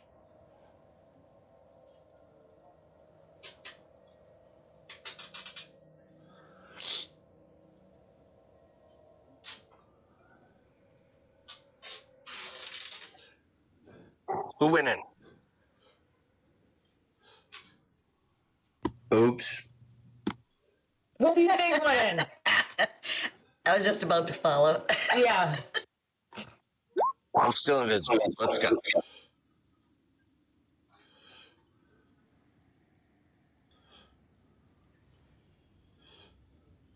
Oh yeah, let's mark you as invisible, Fancy. There's another door over here, right? There is. That's the door I was describing about with the human king in armor. That sounds pretty cool to me. Check it out. You open the door, and as you step through, the dark and deserted dining hall in front of you suddenly lights up with warm lights of dozen candelabras. The table is laden with delicious-smelling hors d'oeuvres. Waiters with drinks on silver platters and guests dressed in their finest garments glide around the room, engaged in murmurous conversation. A woman in the corner strums away on a harp, and a cheerful melody to go with a happy occasion.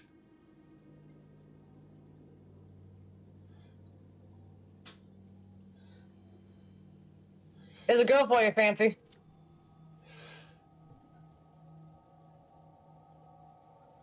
Fancy's not into girls. I was going to say, I don't think that's what he. Is that why you're always up my ass?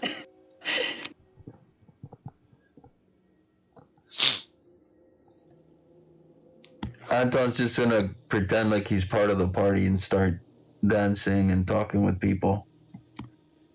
I can say, where's the bride and groom? As soon as you interact with one of the guests, dust assaults your lungs, and a sweet yet pungent smell of decay fills the room, in the center of which stands a long oak table. A blanket of dust covers the tabletop and its fine china and silverware. In the center of the table, a large tiered cake leans heavily to one side. The once white frosting has turned green with age. Cobwebs hang like dusty lace down every side of the cake, and a single doll figure of a well-dressed woman adorns the crest of the cake. Suspended above is a web-shrouded chandelier of forged iron. An arched window in the south wall is draped with heavy curtains, and standing quietly in the southwest corner is a tall harp, shrouded in cobwebs.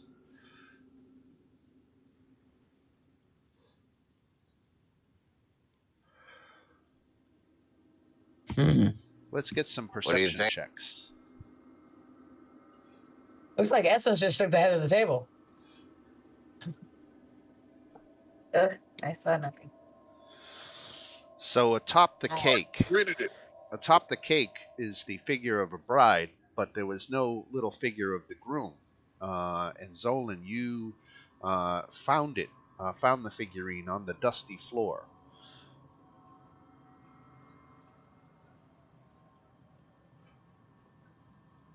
I go pick it up.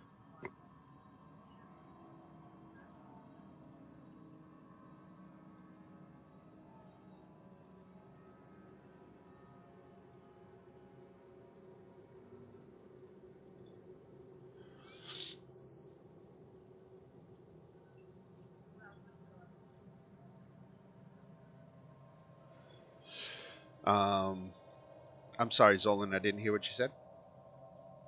Said, do I go pick it up? If you're asking, I'm not telling.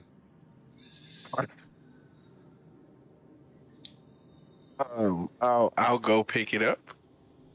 Just do it. That still sounded like a question. All right, you've got it. And it's on. Can I put it back on the cake, or put it on the table, or? I think we can just say it's in our possession. It's not what? It's our possession. Okay. So I'm not gonna interact with them though. So I'm gonna walk towards this door. Is that okay? Sure. All right, you've got the groom figurine, and you walk toward the door.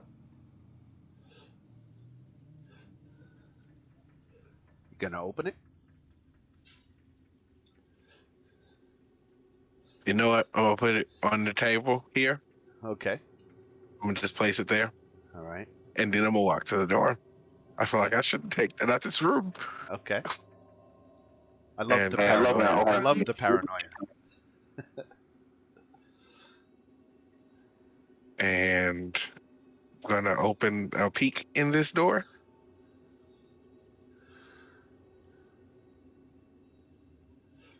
Okay, a blazing hearth fire fills this room with rolling waves of red and amber light. The walls are lined with ancient books and tomes, their leather covers well oiled and preserved through careful use. All is in order here.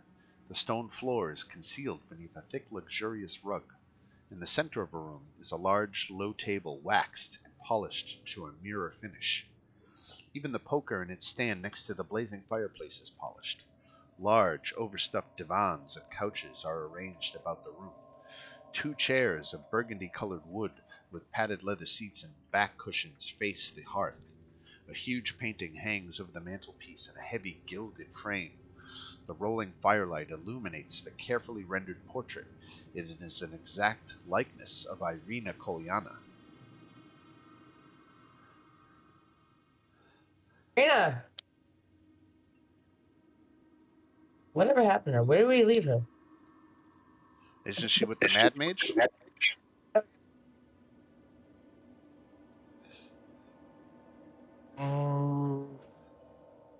Oh, Essence. Or is Okay. she at the winery? She's either at the Mad Mage or the winery, I think. I guess we're going in. Let's do it.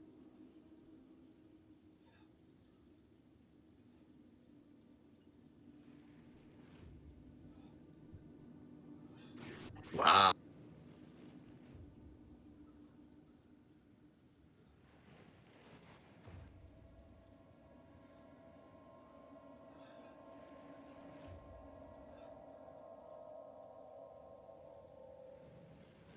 And there's several doors out of this room. 2 here on the north wall and a set of double doors. I'm gonna put my feet up with my shoes on this nice little velvet couch. All right.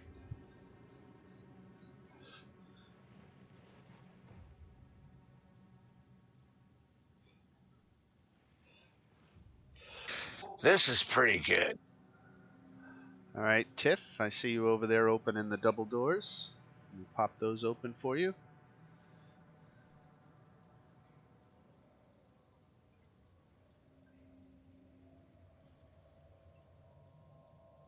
I'm just the invisible guy. So sweet smells waft from this delicately lit room. A great arched window along the west wall is covered by heavy red draperies, their golden tassels glinting in the light of 3 candelabras sitting Wait a atop minute. small tables about the room. Tall white candles burn with bright, steady light. A large canopy bed with silk curtains sits with its headboard against the north wall. Carved into the headboard is, with great skill, is a large Z. Lying amid the velvet and satin sheets and bedclothes is a young woman in a nightgown. One of her dainty slippers has fallen to the floor at the bed's foot. Your parents are looking for you. And what of it? If my mother sent you here, then no, it is too late. I already have her locked in the dungeon. You should probably come home. This is my home now.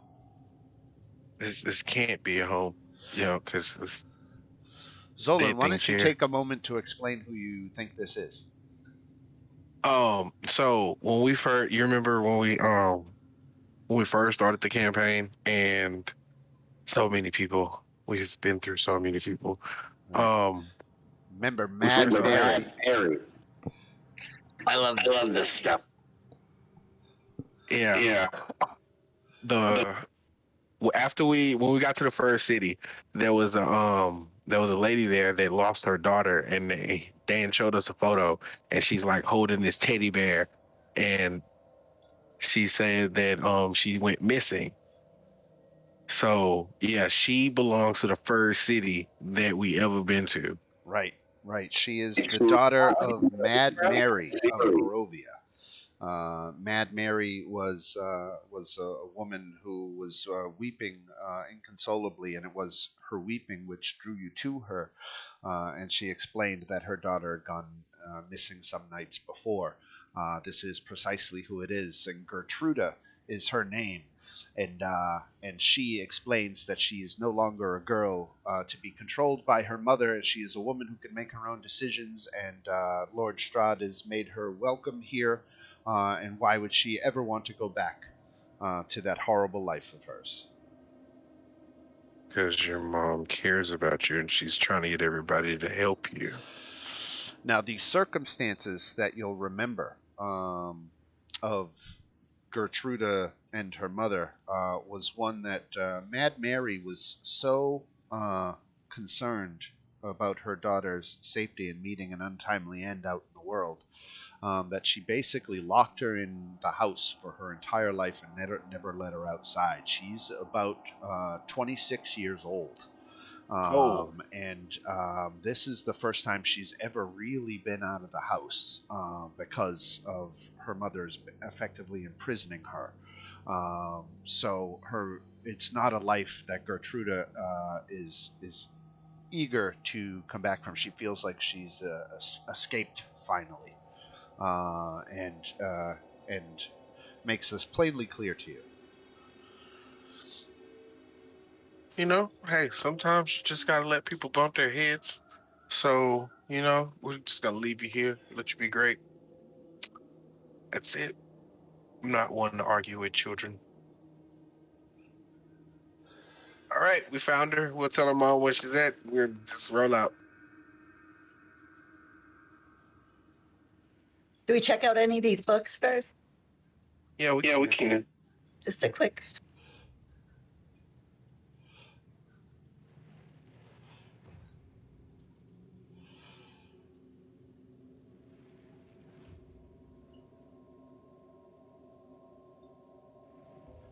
Hmm. Do we find anything important on these books, Michelle? Say again? Do we find anything like spells or? Oh, like scrolls and things like that? No, nothing like that. There's not much here about the type of books that are in this room. So I would assume this is Strahd's personal collection of books. It would be a lot of family history, I guess, a lot of history in general.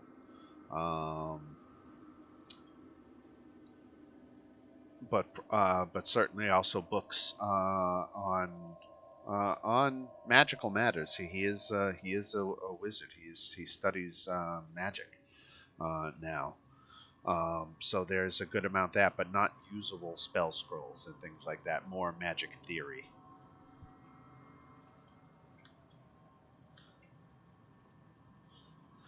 I see Uhtred checking out the fireplace. Yeah, I was just wondering if there's anything like hidden levers or anything behind the fire. Like, just if I put the fire out and check, see what's inside, because it's a huge fireplace. Like I can stand. It looks like I can stand inside of it. Why don't Right? you make an investigation check?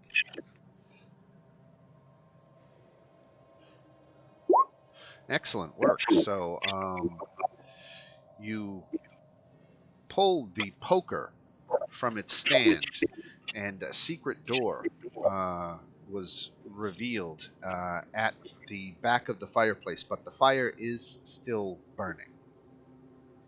So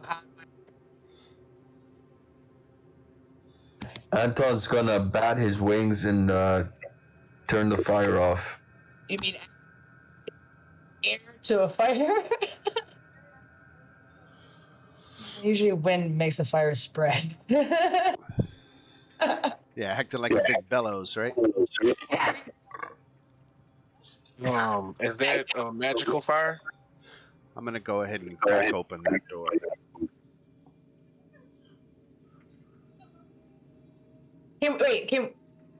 So if I can't throw something like paper inside the fire to see if it's actually burning? Sure, yeah. It's hot, certainly. Okay. Standing next to it, it's hot. Dan, is that a magical fire? You would have to cast Detect Magic to know that. Or can I just unsheath Frostbrand and see if it puts it out? Frostbrand does put it out. I can't make the graphic of the fire disappear, but it's out now. We can walk through it now? Yep. Safely? Yep. What do I see? Okay, let me tell you what you see. Oh, is this the magic treasure room? Resting on the floor of this smoke-filled room is a closed chest surrounded by piles of gold, silver, and copper coins. The fittings and clawed feet of the chest are evidence of great workmanship. Attached to the east wall are two torch sconces. The southernmost one holds a torch with intricate metal base, the other is empty. A skeleton in broken plate armor lies against the wall. The skeleton's right hand is on its throat, and its left hand holds the matching torch from the empty sconce. Wow. Alright. So can I check the chest for traps? Or is it already opened? No, it is not opened. But go ahead and make I guess a perception check. Anybody else want to help with that? Yeah.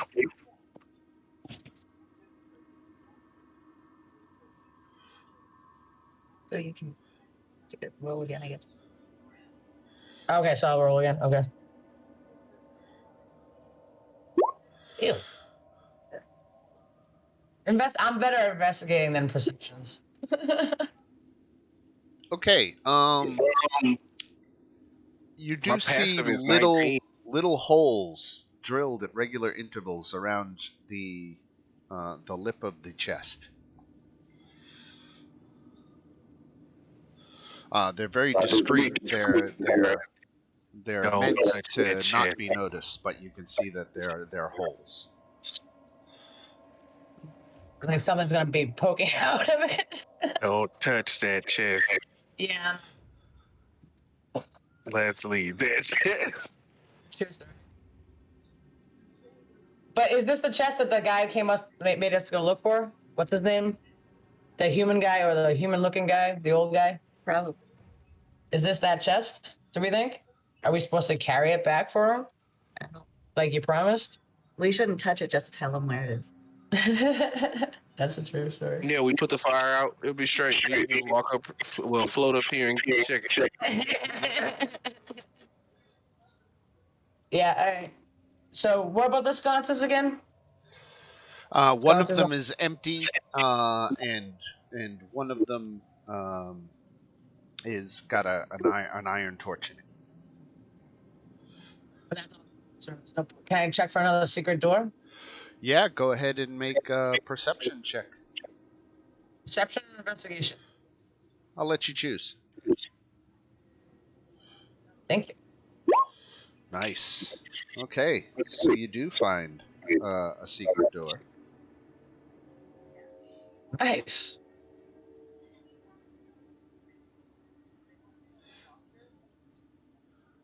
Can I open it? Is it locked or? Nope, it opens. And let me tell you what you see here. So as you open the door, light falls onto a hallway filled with spider webs. For the briefest moment, the light reflects back at you in a dazzling glitter. Thousands of tiny spiders look your direction for one heartbeat before quickly taking shelter in the nest of their webs. As you proceed through the hallway, a constant ripple of webs and scurrying of thousands of tiny legs reminds you of the spiders as they scuttle away from you in a wave and squeeze below the door at the end of the hallway.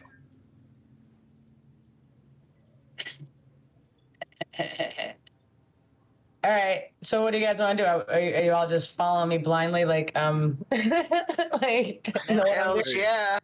Because I don't know what I'm doing. So You felt like you were, so I was gonna let you do it. yeah, We're all in. me too. Yeah, let's get that wizard up there. Uh, All right. So you said there's another set of doors at the end. You said. Yep. Can we open those? Do I have to pick a lock or bang it on or anything? Knock.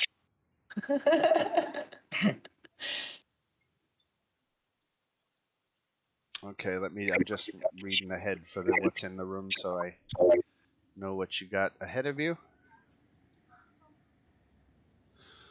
You can hear the rain and thunder outside, and the air here is cold and damp.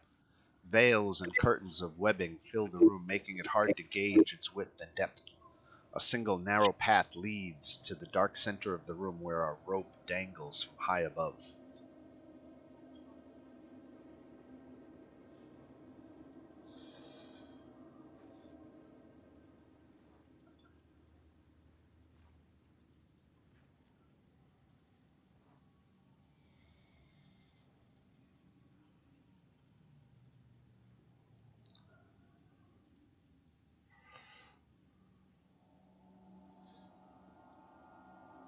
Essence, what do you think?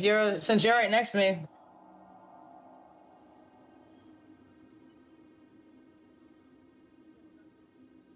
Literally and figuratively. All right. So we're gonna keep going. Let me see. So who's that? Oh, that's Anton. So you've got this rope hanging from a belfry up to that leads up to a giant bell. Can I ring the bell? yeah, let's see what comes. Do we want to ring the bell? Fancy, why don't you make a perception check? Absolutely.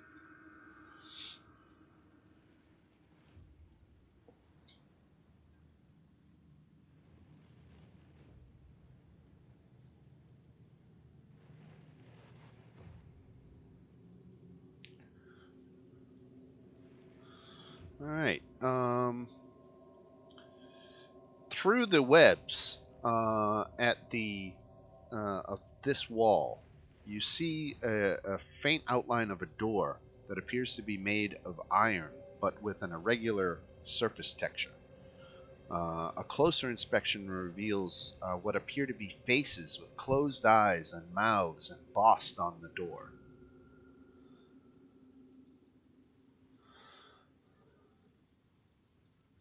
Can we open the door? Do you want to try? Yes. Okay, it is a complex trap. As soon as someone attempts to open the door is going to act on initiative counts 10 and 20. So let's all roll for initiative. So if we get a 10 or a 20, we get hit? Um, I'll hopefully it will become clear as we go through it.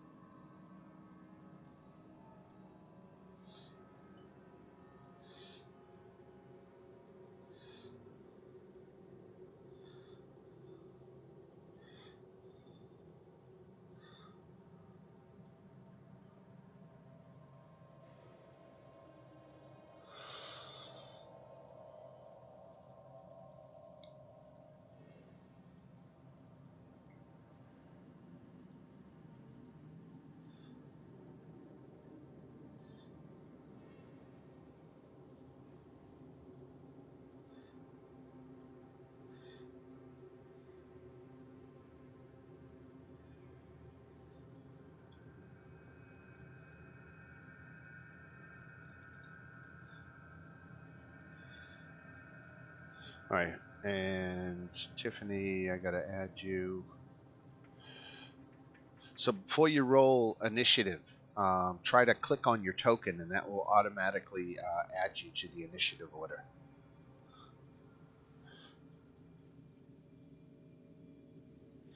All right, so Zolan, you get to act first. Now the track. Okay.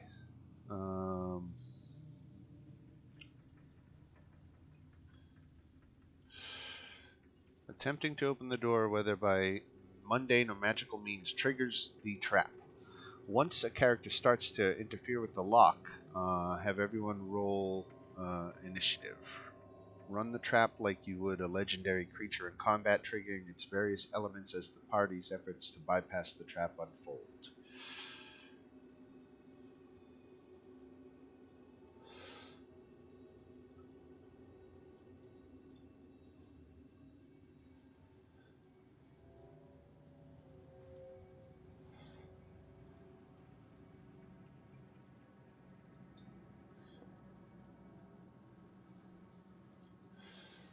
So you can attack the door and do damage to the door. It's armor class 19 with 32 hit points and a damage threshold of 20, which means that it doesn't take any damage until you do 20 or more damage. So Anton is likely, with his great weapon master, going to be one of the only characters really effectively able to break through this iron door. Fancy will inspire him. So I'm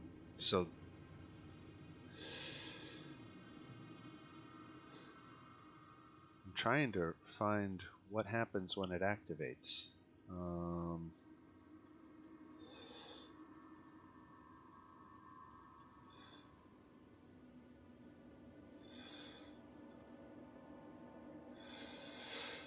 So the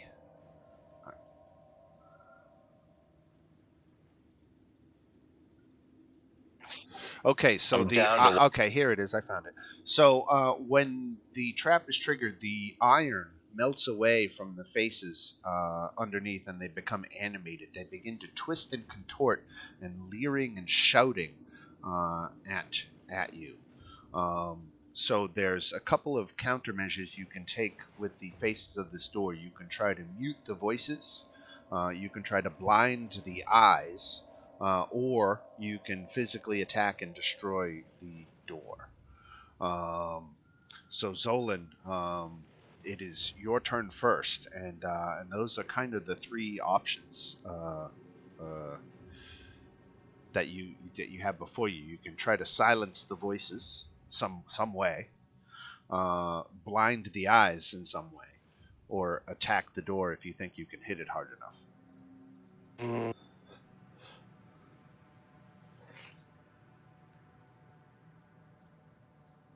I'm sorry if silence this the is clunky. voice. I've never actually had anybody get here before. This is the first time I've ever run the Door of Faces. That's why I love it. Right? So, basically, the door has a Constitution score, right? No. It's a trap. It doesn't have stats. It has hit points. Okay. What? Mm, I can't do anything to it. I can try to attack. Okay. So this is a constant element of the trap, and this is going to apply to you. You're the first one to act. So it says characters who start within 30 feet of the door must succeed on a DC 16 Wisdom save.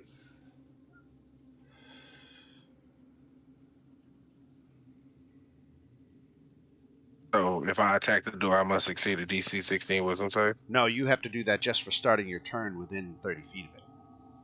Oh, okay. Um, Okay, excellent. So it was trying to hit you with the effects of a confusion spell, but you are now immune to this effect for the next 24 hours because you made your save. okay. All right, so now mute the voices, blind the eyes, or destroy the door. Oh, I have nothing for that. Okay. I guess I'll try to hit the door. You could, I mean, you could gag one of the mouths with the object. Okay.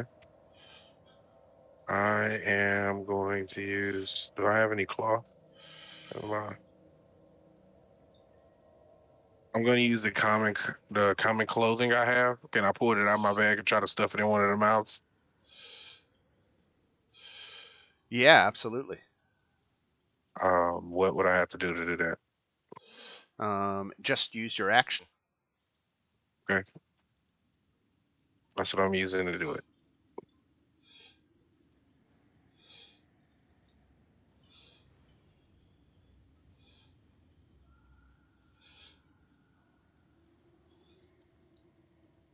That's it for me. All right, so there are a total of 6 mouths to gag. You've gagged one of them, so there are five left. Can I gag more than one? No, one action to gag one. Okay, All cool. right, and then we go to Anton.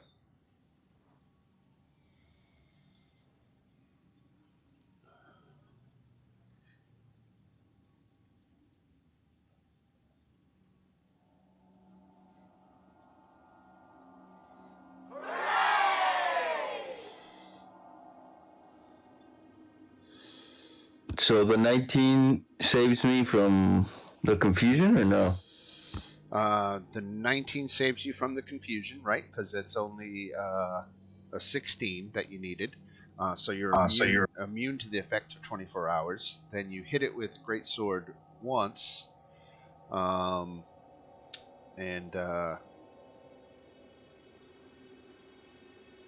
Hey guys, I gotta go. I'm sorry. hey, no problem, man. Take it easy, Zell. All right, beat this thing, man.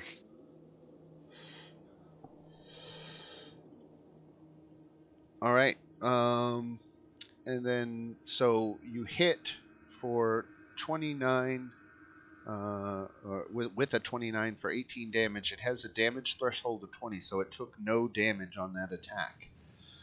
Then you hit it again for 22 points of damage, and it takes effectively 2 points of damage. Wow. Anything else? Anything Anton? else, Ant? No. All right, fancy. You can try to hit the door, or you could gag the mouths, blind the eyes. You see, you also now have to contend with its maddening glare, um, and make your wisdom saving throw against the confusion to start your turn.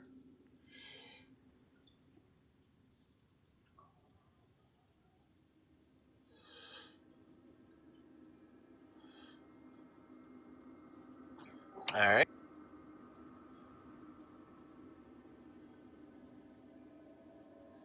So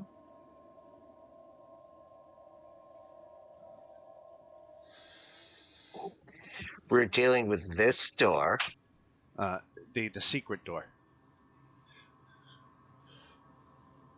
that door. right? Okay, I am going to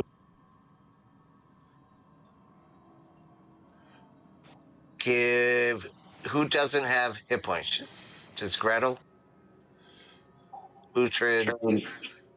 I have 50 out of 73. Gretel has 41 out of 96.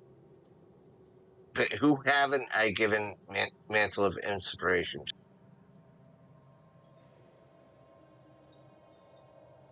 It's important. And you've given to Gretel Yeah, already. me too. So everyone has it? Good.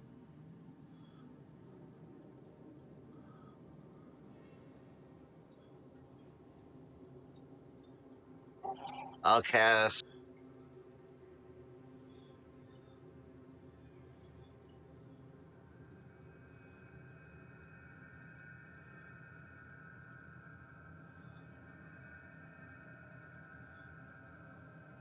I'll try casting Dispel Magic on the door.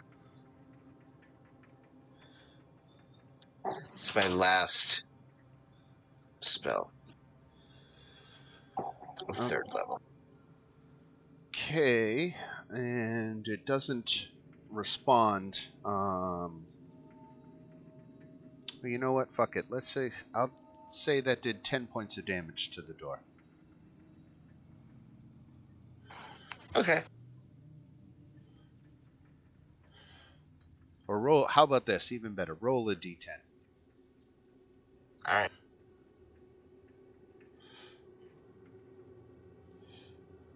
All right, 2 points of damage.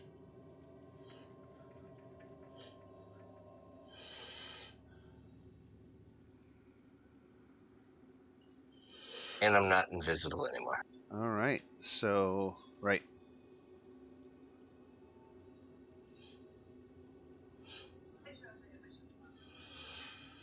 Okay. So the door is going to go now. And the voices unify to mock one particular creature. Let's do a random d6. There's 6 of you, so we'll do a d6. Number 4. 1, 2, 3, 4. That's Fancy.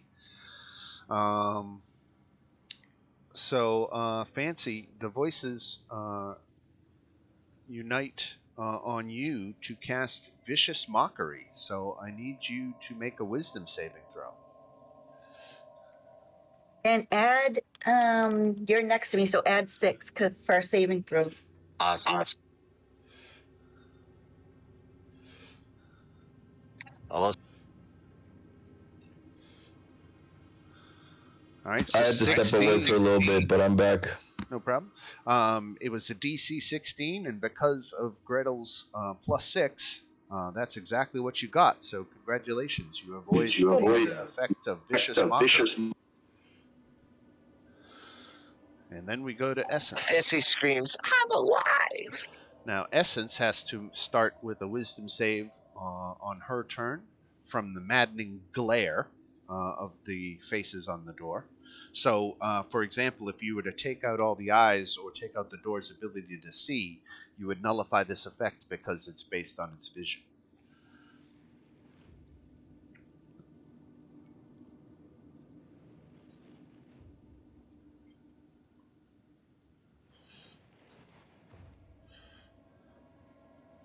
Excellent. So you avoid the effects of the confusion spell.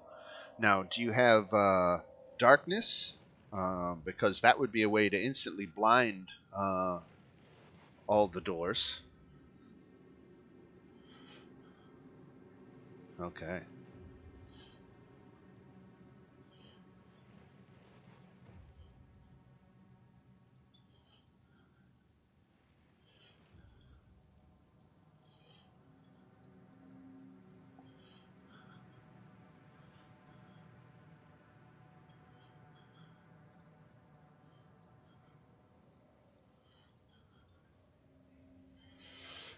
You have to do at least 20 points of damage to it to even start to damage it. So if you've got something really damage dealing, but if it's something that's going to do 8 points of damage, don't bother.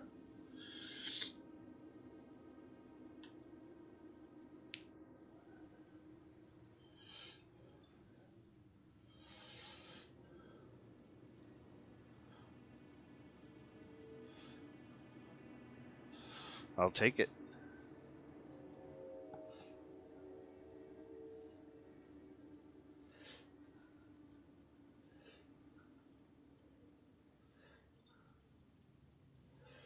Let's see that lightning bolt.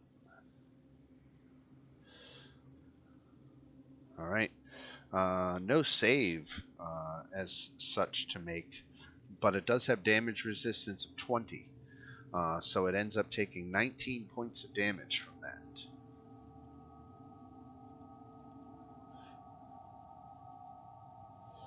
Woot, woot, woot.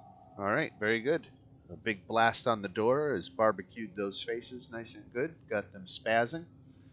You know what? We're gonna use a reaction because we get to use 2 of those per round. So they're gonna react and try to taunt you, Essence. So make another Wisdom saving throw.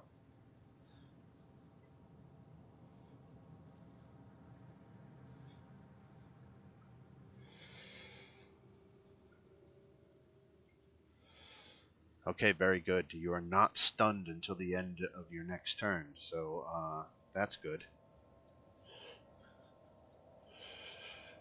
And then I shouldn't skip Uhtred. Then we go to Uhtred. All right, so I'm gonna hit it with a chromatic orb.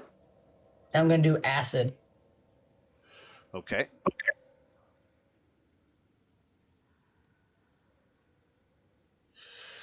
Okay, you hit, but you do no damage because of its damage threshold. Okay. And when Tiffany hit it, did it the eyes go blind, or did it you do resistance in it? No, it just did straight hit point damage. It didn't do anything to blind or mute the voices. A chromatic is one attack, but I get 2 attacks, right? If it's melee or something. No, you get 2 attacks if it's a melee attack, not a spell attack, right? The way it reads is multi-attack is if you take the attack action, you can attack twice. You took a spell action, which It means shows you up can do under one. my attacks. Oh, never mind. All right. So then we're gonna take another reaction. They're gonna try to taunt the other big guy up front. So Anton, why don't you make a Wisdom saving throw?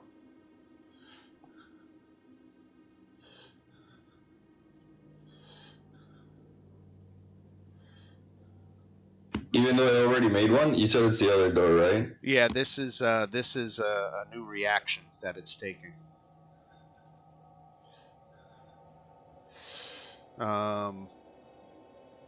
Okay, so you are stunned until the end of your next turn.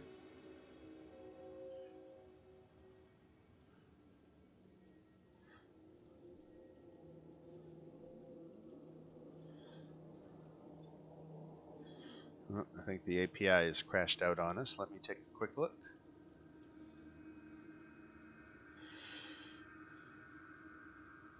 Yep. All right. Let me give it a quick restart.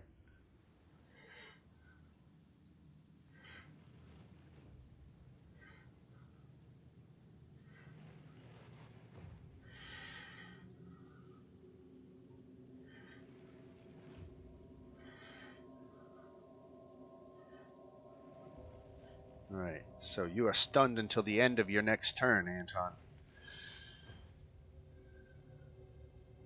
And then we go to the door's next action. The door is going to use Domineering Look. The eyes of all the faces all roll in unison to look one particular creature in the eye, piercing its very soul. Let's do it randomly again. Who's it going to be? Fancy again. Oh my god. All right, Fancy. Make a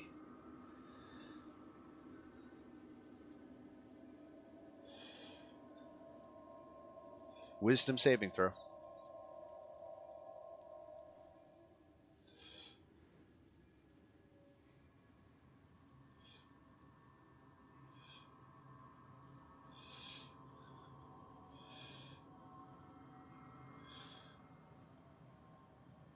Was that heard, Fancy? Joe? I think we've lost Joe.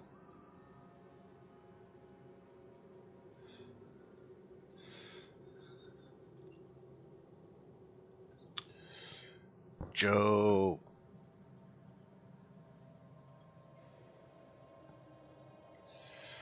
Gosh darn it, how rude. All right.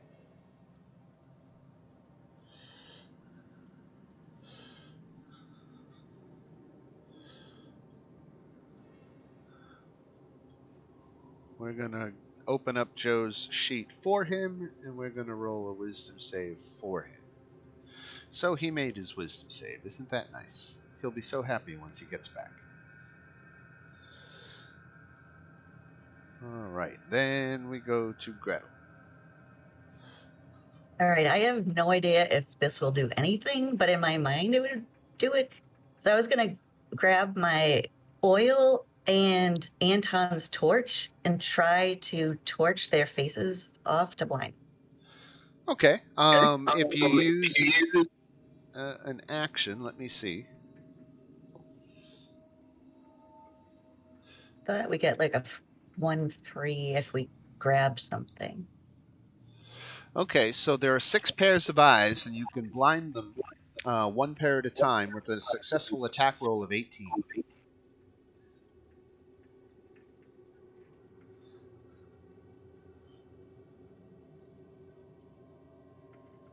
Oh, Very so nice.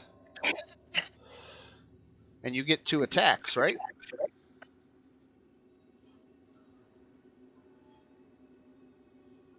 Okay, so you blinded 1 pair, so there are 5 pairs left. Excellent. Just blinding them. I try to light one on fire. We should have just poked him in the eye. All right, and coming down from above in the webs is a giant spider. He descends into the fray, and he is going to try to bite Fancy, and he hits for. And Fancy's got a Fancy. Are you with us? Oh yeah. Oh yeah, right. Um, and so that is a Constitution saving throw for you. Awesome. All right, give me one. You got it.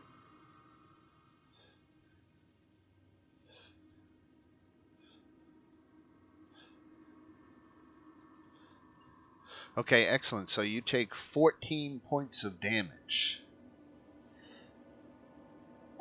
Fancy's down. Zolan.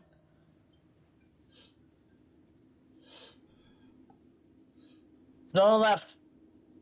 Oh, right. Okay, let me see what I can do for him. I want to play him right. He was gagging stuff. He's got Frostbrand, so he is going to change tactics and bail from the door. He's going to come over here to this spider and try to get it in flanking, and use his Frostbrand twice. Let me go to our campaign page and get up Zolan's sheet.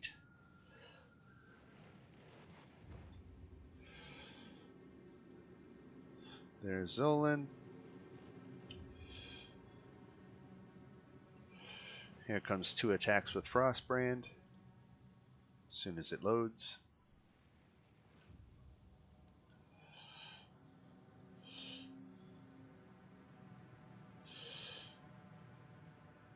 Frostbrand Longsword.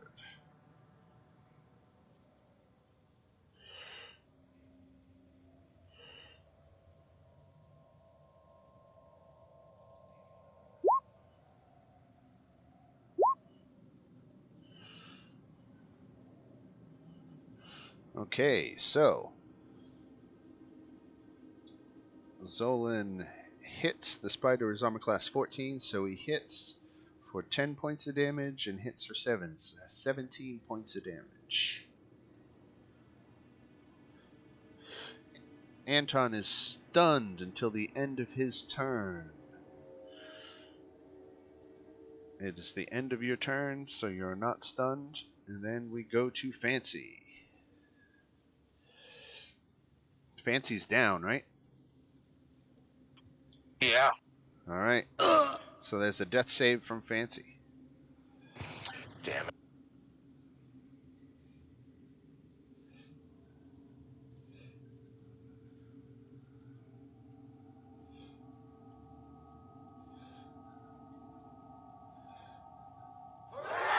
Nice. Fancy's back to 1 hit point.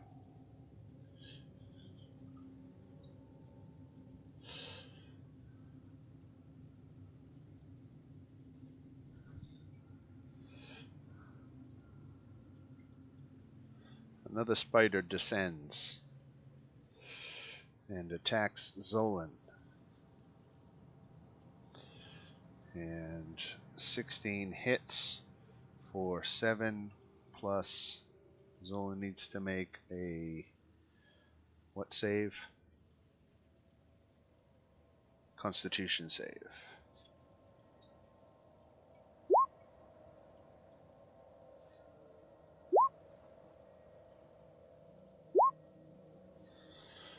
Zolan failed his Constitution save, so he is so he takes 11 points of damage. He has 10 hit points left, so Zolan goes down.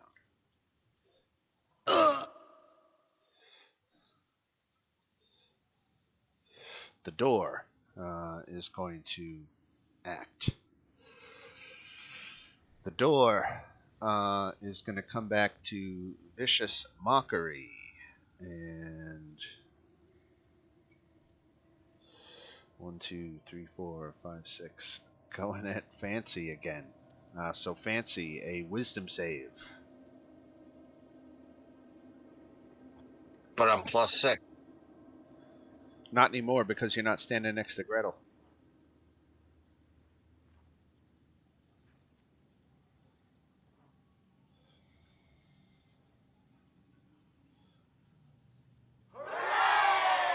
Nice, okay.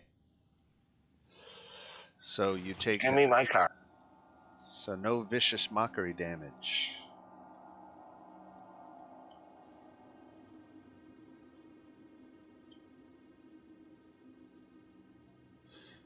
Alright. The door, that was the door's action, and we go to Essence.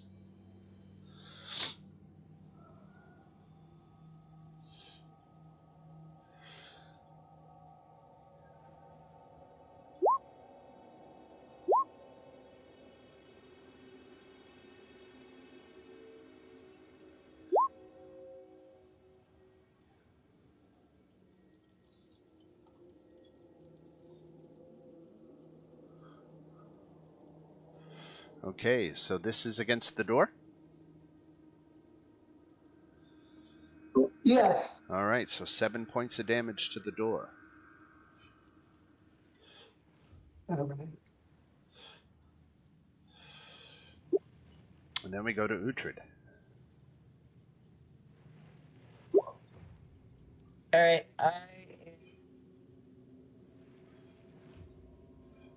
So I'm gonna come up here. I'm gonna attack this spider with my green flame blade battle axe, and I want the second spider to also get attacked. So Got can I it. do that? Yep. Cool. Do I get it? I don't get advantage, right? No. Okay. So does that hit? It just misses. Second one.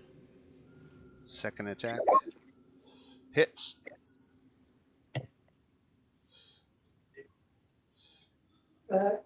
Just relax a little bit. We're don't get it like.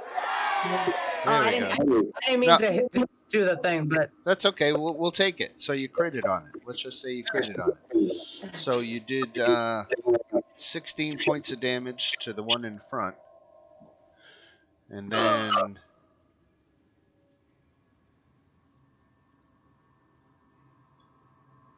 this is hard to read. And then we'll just say 7 more damage jumps to this guy. yeah, I don't really know how that reads either. I thought Right. you're more of Right. an expert. Right. We won't get mired down in it. All right. So one of them is off the board.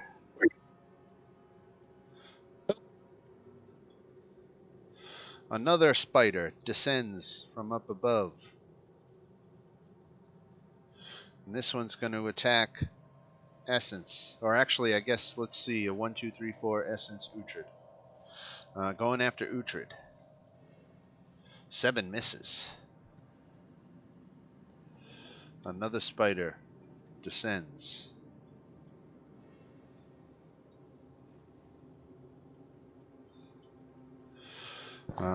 Let's see who it goes after. Going after Essence. Oh, it's my turn. So Essence, you got hit for 7 plus make a Constitution saving throw. Okay, 7 Constitution savings. Okay, so you take 21 points of damage. All right.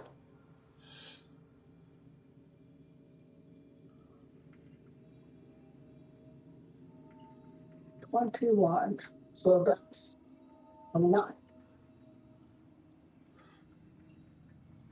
Okay. All right, the door is going to go, and it's going to use its domineering look.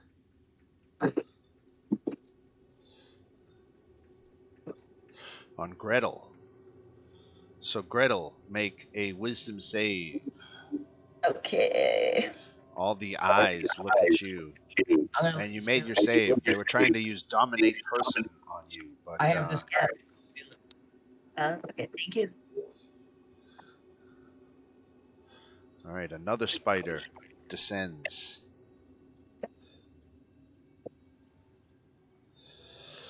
And this is gonna attack Essence.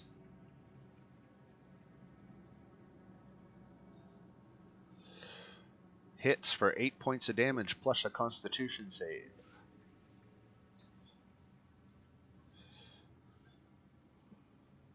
Well, I'm in a film alcohol.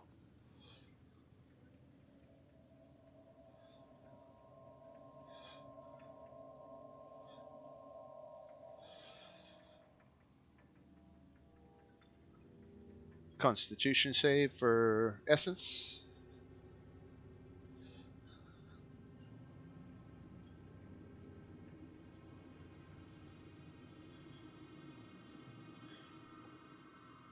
Come on, Essence. Tip, you there?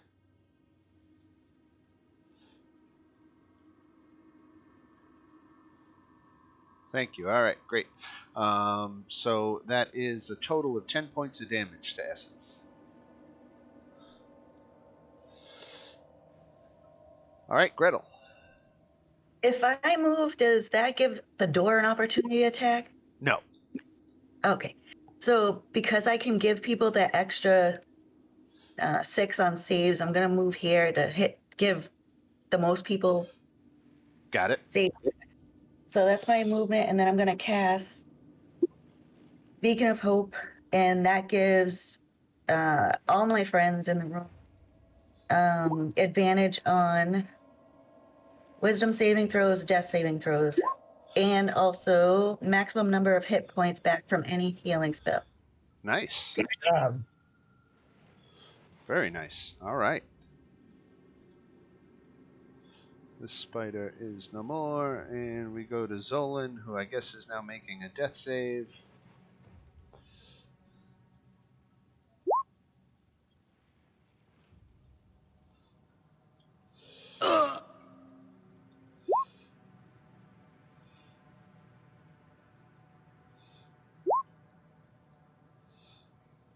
How do I roll a death save?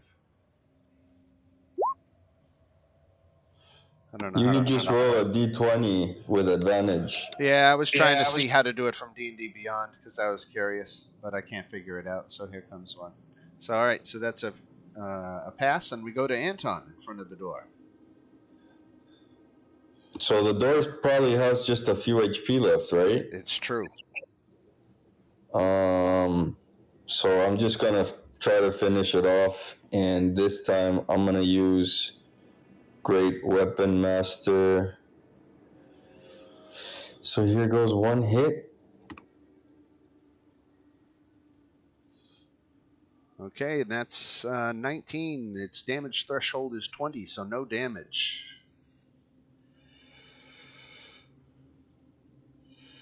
That's a little bit better. So 5 points of damage is enough to do the door in. It Nice.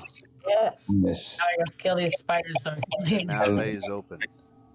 And then I'm gonna move down here. And that's it for my turn. All right, Fancy. What you got? All right. I am casting my 5th level spell. Ooh, doesn't Gretel's Beacon of Hope have something to do with healing spells? Yeah, everyone's supposed to take back the maximum amount of healing that a spell can do, but I'm trying to figure out what that is. So Joe's Oh, spell does man. 3d8 plus 5, so that's 29 hit points. His 17 becomes a 29. So we can get 17 back, everybody? No, 29 back. Oh, 20.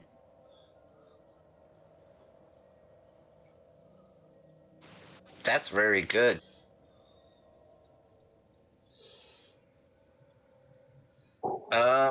And I think I get 29 hit points too.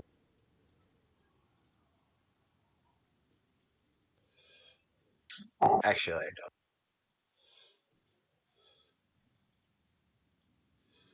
It just says choose up to 6 creatures in a 30-foot radius sphere, so that's everybody, including you.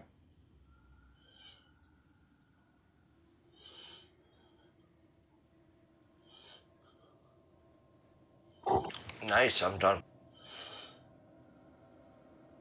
All right, the spider back here.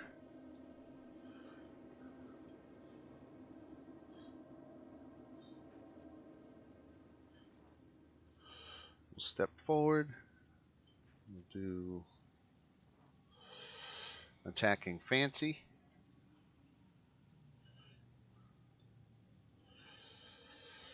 And hits. Let's get a Constitution save, Fancy. I didn't even get a chance to Wait, put you've only my got hit 1 points hit in. point. Oh, you know, you got 30. No, I have 30. Right. All right, what do you want? So a Constitution save.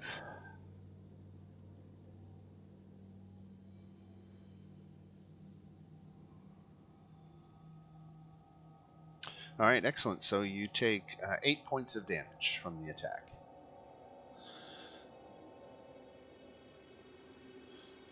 The door is no more. And then we go to Essence. I moved 1 square over. That gives them an opportunity attack. Okay. Looks like you missed. I only cast lightning bolt at those 2 spiders straight down the line. Okay. Level 3. Looks like they both made their deck saves. All right. So let me cast. Hopefully that casts on the thing. 12 points each. Okay. All right, very good. Uhtred. So if I do something to this guy, can I also cast the green flame to that guy? Yes. Okay. So then I am going to go battle axe, green flame, two-handed. All right, very good. So that is 8, 6, and 4. So 14 to this guy and 4 to this guy. And I'm going to do that again. All right.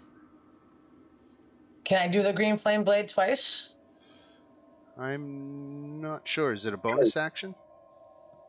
I think it is.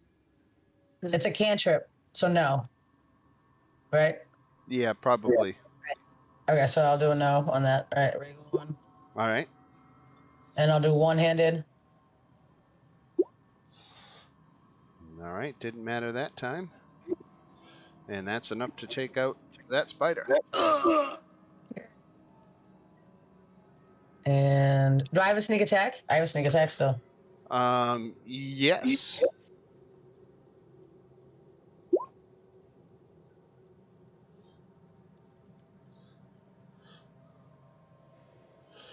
All right. And then we go to this spider and let's see who it's going to attack. Going after Anton. Misses. The spider is out of it. Secret door is out of it. Giant spider is going to attack Uhtred. And miss. Gretel. I'm going to come down here so I can get advantage and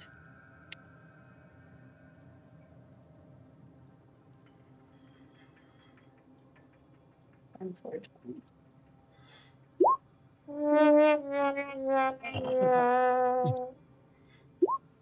All right. And which one were you attacking? The one directly south? Yep, so I'd get, oh, that's why I did it twice. So that 26 would be one count. Mm.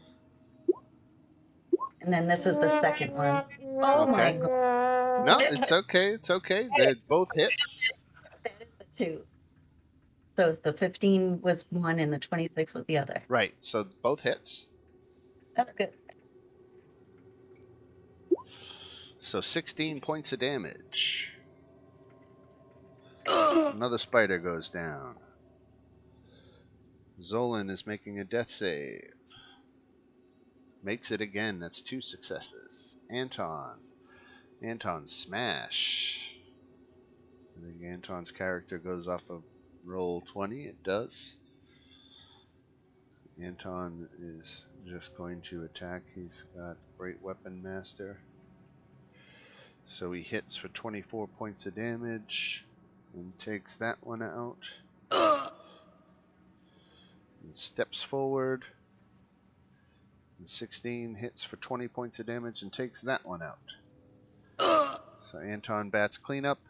And Awesome. I believe that's all 5. Right, there was 5 giant spiders plus the door. So the door was worth 1,000 XP each.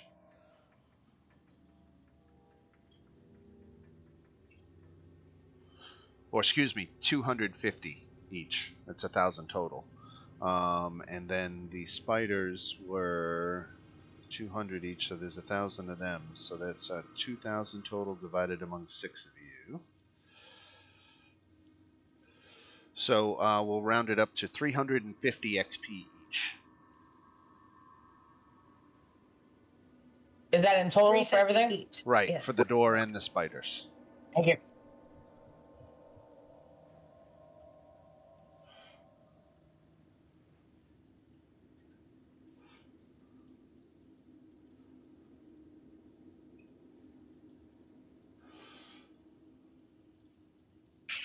All right, let's press on. All right. Well, I think where we've got a couple players already had to bail is probably a good spot to leave it. Let me tell you, what's in the beyond the door, just because I don't want to leave you with that much of a cliffhanger, but the octagonal vault is free of dust and cobwebs. The domed ceiling 40 feet above is painted black and sparkles with a display of stars of unfamiliar constellations.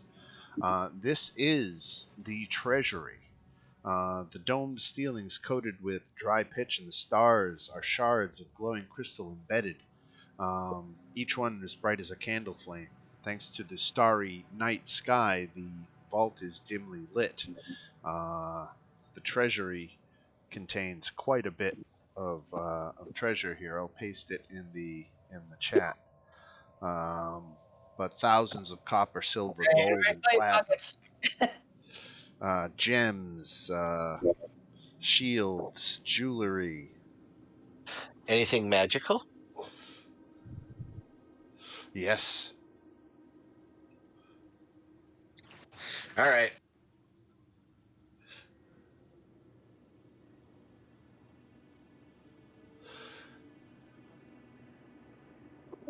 Okay, it's okay.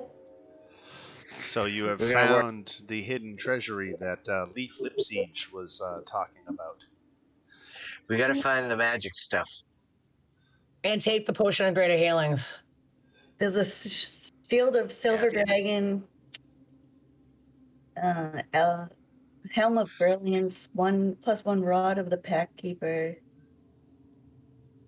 We should see what's in the wooden coffer. Who It's has detect magic? 4 potions of greater healing. Oh, that's Yeah. there. I think I do.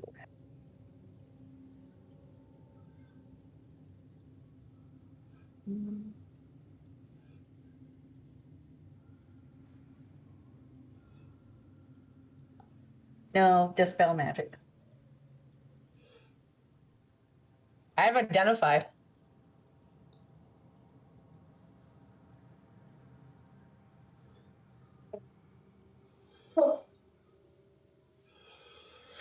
All right, so this is where we will leave it for this week. You found the hidden treasury. So that wasn't a very long mystery. You just by happenstance happened to go directly to it, pretty much, with one little side stop of visiting Gertruda in the master bedchambers. Um, and and we will continue our explorations of the castle next Saturday afternoon. Remember, we won't be playing Saturday morning because of my work obligations, but 1 p.m. Eastern time is when we will kick off and do a nice afternoon session, 1 to 4. As long as that works for everybody, it sounded like it did earlier. So we will see you all then. And thanks for turning out today and for great performances all around. Thanks. Thanks. Bye, guys. All right. We're starting the trash compactor. Thanks, Scott.